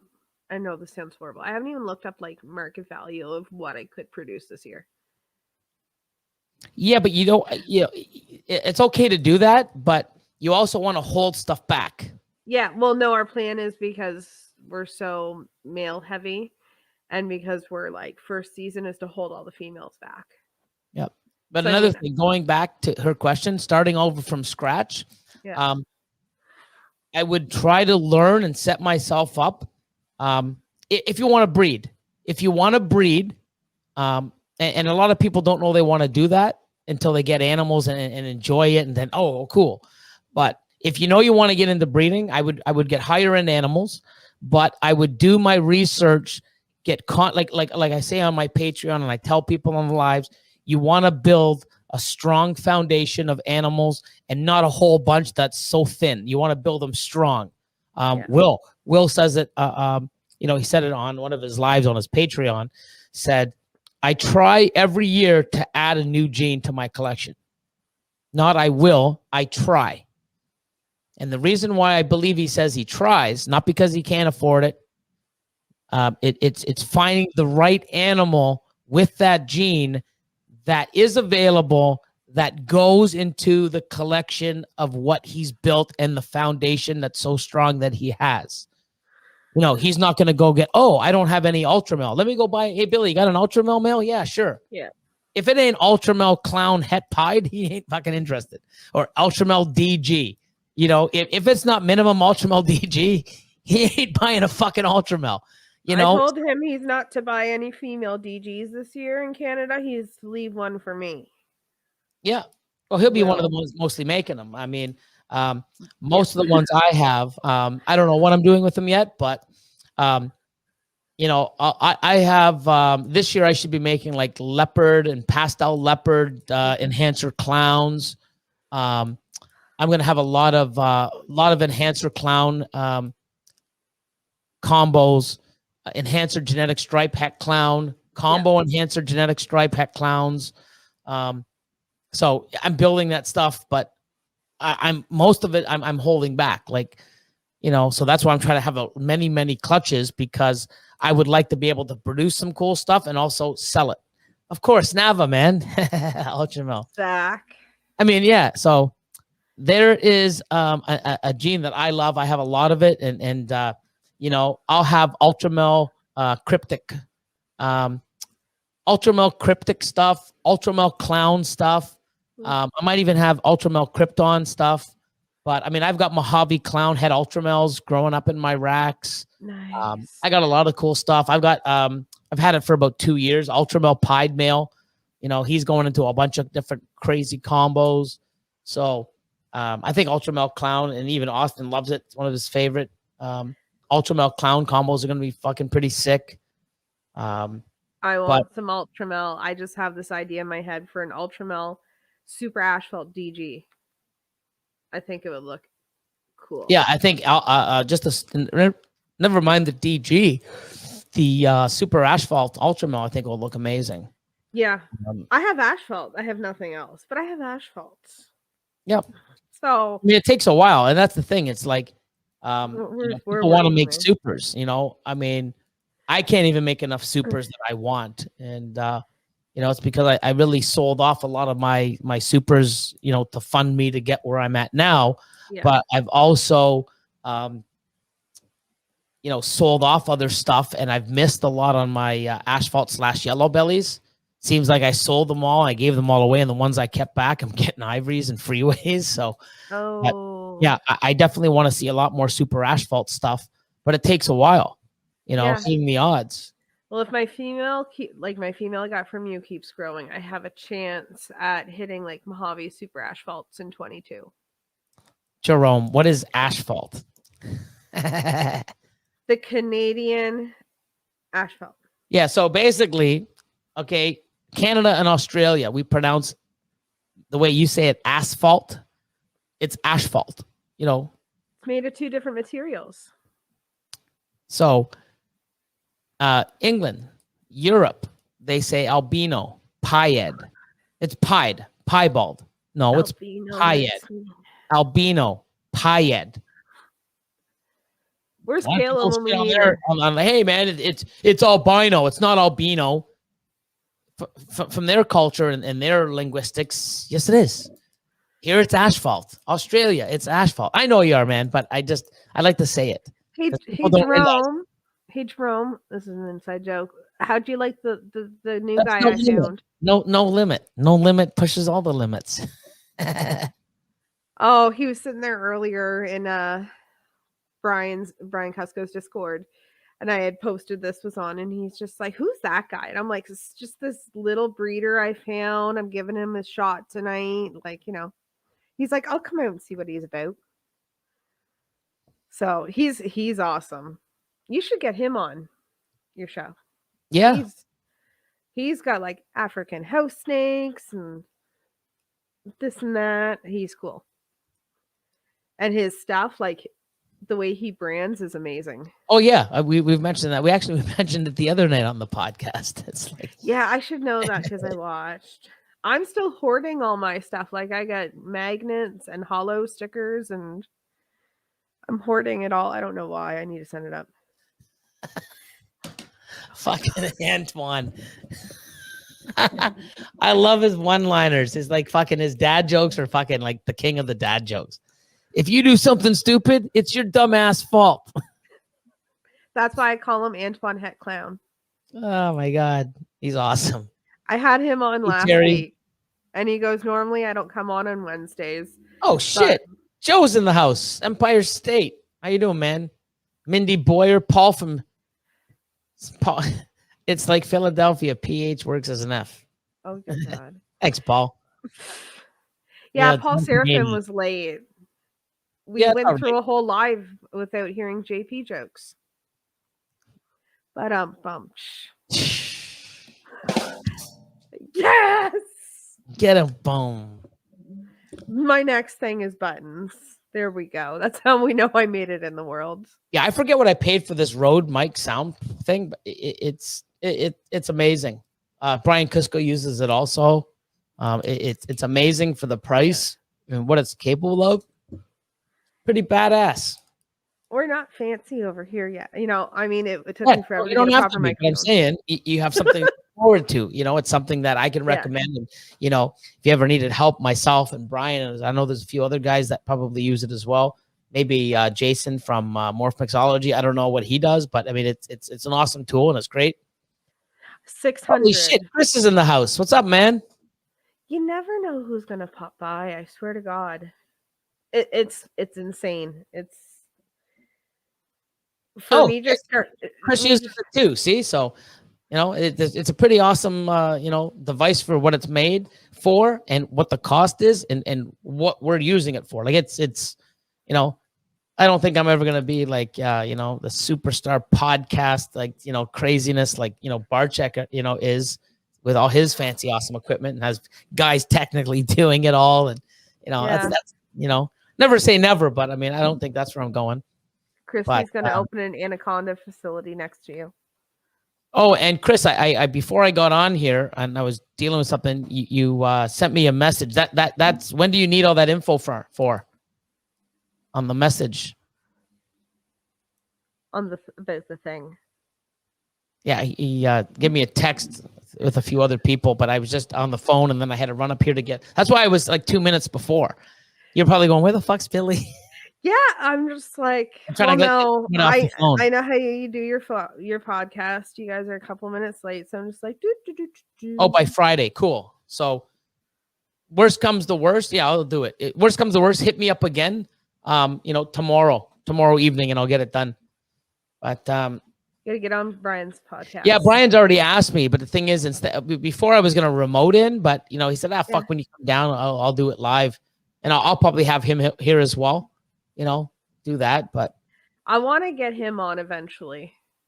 I feel like I need to be a little bigger, so it's kind of worth his time before I ask him. Yeah, but I don't want to waste people's time either, too, because I mean, I'm just a little YouTuber. We're nobody important, but like I appreciate you coming on big time. Yeah, I mean, that's the thing is, I just jump on people's lives when I have time. Like, you know, you scheduled this a while ago, and I didn't have anything. But people say, you know, hey man, you know, can you come on this Friday? And I look, and I'm like, fuck, dude, I'm booked for another week or two. Like, I'm, you know, I've got things scheduled. You know, like tomorrow night I have Ozzy on Patreon for the MC Academy. That's gonna be deep and awesome. I'm so mad I had to give up Patreons for a little bit. I'm so mad. And the thing is, when you come back, it's there. You know, it's there. And like I said, it's not where, you know, I mean, shit happens, but I ain't going anywhere. The info's still there. Yeah. I just miss the family aspect of it, like interacting in the chat and stuff like that during those things. So I really enjoy that. Anybody has any last minute questions? I'm not going to do the thing I normally do on this. Chad's still here? Or is he too busy EAD? Where's Chad? Probably too busy EAD. See, usually what I do on one-on-ones for fun is I drop in the stream link and get people to jump on the stream and ask questions in person. Okay. But there's like 79 people here, and I don't know if that'll flood. Holy shit, there's that many people here? You guys are awesome. There was 100 and something at one point, and I'm looking at it, and I'm like, okay, this is the most people that's ever been on it. The other night, I had 10 people on. So... Yeah, and I mean, don't worry about that, because here's the thing too. People may watch it after, and one thing it's going to do is it's going to get you more comfortable. It's going to do that. You know, you never know what's going on. Like right now, I would imagine, I don't think anybody here is from, Texas or any of the unfortunate states that are in crisis right now. John Feely is, and he's here. Okay, John is, yeah. But and Mary was here. Mary with Python and the Holy Balls. Yeah, but I mean, if they weren't in that, it was a normal fucking day for those unfortunate people, they would probably be here. But it's like me. Sometimes, I just come home and I'm like, what? There's a couple lives, that I can jump in and say hi. You know what? I'm not gonna do it. I'm gonna put the phone down and just watch a movie. So you never know. But don't do things differently, or you just keep doing what you're doing, no matter how many guests you have. Don't even look at the count. Just talk, do your thing, interview the guest. I'm bad at that because I just talk too much. So, I'm bad. I'm trying to get better, but I also have to talk because no one else fucking talks. Like, the only reason why I get Austin to talk is because I get him to read the super chats, for fuck's sakes. Well, he's lion comes in. Yeah, but when a lion comes in, he'll drop a bomb and I'm on the floor laughing my gut off. Oh my God. It's so funny watching the random episodes, and it's so funny giving into that because there have been times where I can't remember, I've said something and you read it. Oh, C3PO when we were talking to oh my God, you were on the floor, and then they're like, that's Star Wars reference. All the Star Wars reference. That was but I did the Halloween Hardwick too. Oh, that was fucking and someone's like, you broke Billy, and I'm like, oh my God. Yeah, those were awesome. Those were great. It's so fun. If anybody wants to, fuck it. I dropped the link in there.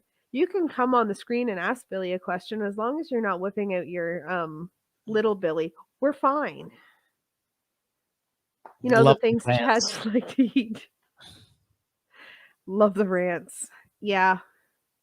Those are so much fun. I want to get you and Chris in a rant off because I think that would be hilarious. Yeah, I can go and I can, it's just so can he. One thing is you got to keep it professional, and it's like when you get in a rant, I don't sit there and go, okay, here's the topic of the rants. I just go off. I'm not looking down at I don't have a thing. I just go off. I'm just going off. What comes in, what pops in. Oh, hey, here. Oh, check this out. It's all raw, like how I love to shoot and how I love to talk. You give me a topic, I can yap about it. But if you go into it and I get really in depth and oh my God and stuff, you say the wrong word at the wrong time because it's hard. Hey guys, Kathleen here. It's 2:44 p.m. next day. I just finished editing the first part of the video, getting it ready. I'm sorry I put it took the video off the whole live. It was almost 9 hours, so I thought I would edit it out, make it easier for you guys to watch. This is part 1 of the live. This is the interview with Billy. Part 2 will be coming soon as probably maybe I get some sleep. I haven't slept yet, guys. I really want to thank Billy Rose from Mutation Creation for taking his time and coming on, being a great mentor and a good friend. I adore you. You know that. And come back anytime. All of Billy's links are in the description below. If you could please subscribe to this channel, hit thumbs up, notification bell, all that jazz. Kids are awake, that's why I haven't slept yet. If you want to support the show, I do have a link down in the description below for my Buy Me a Coffee. They're just different tiers and perks. And it's very small. I would, if you want to help out, since we are not monetized here. Thanks, guys. I appreciate and love you all. I'll see you guys on the next one, part 2, coming soon, which will be all the shenanigans that happened once we opened the stream. All right, bye, guys.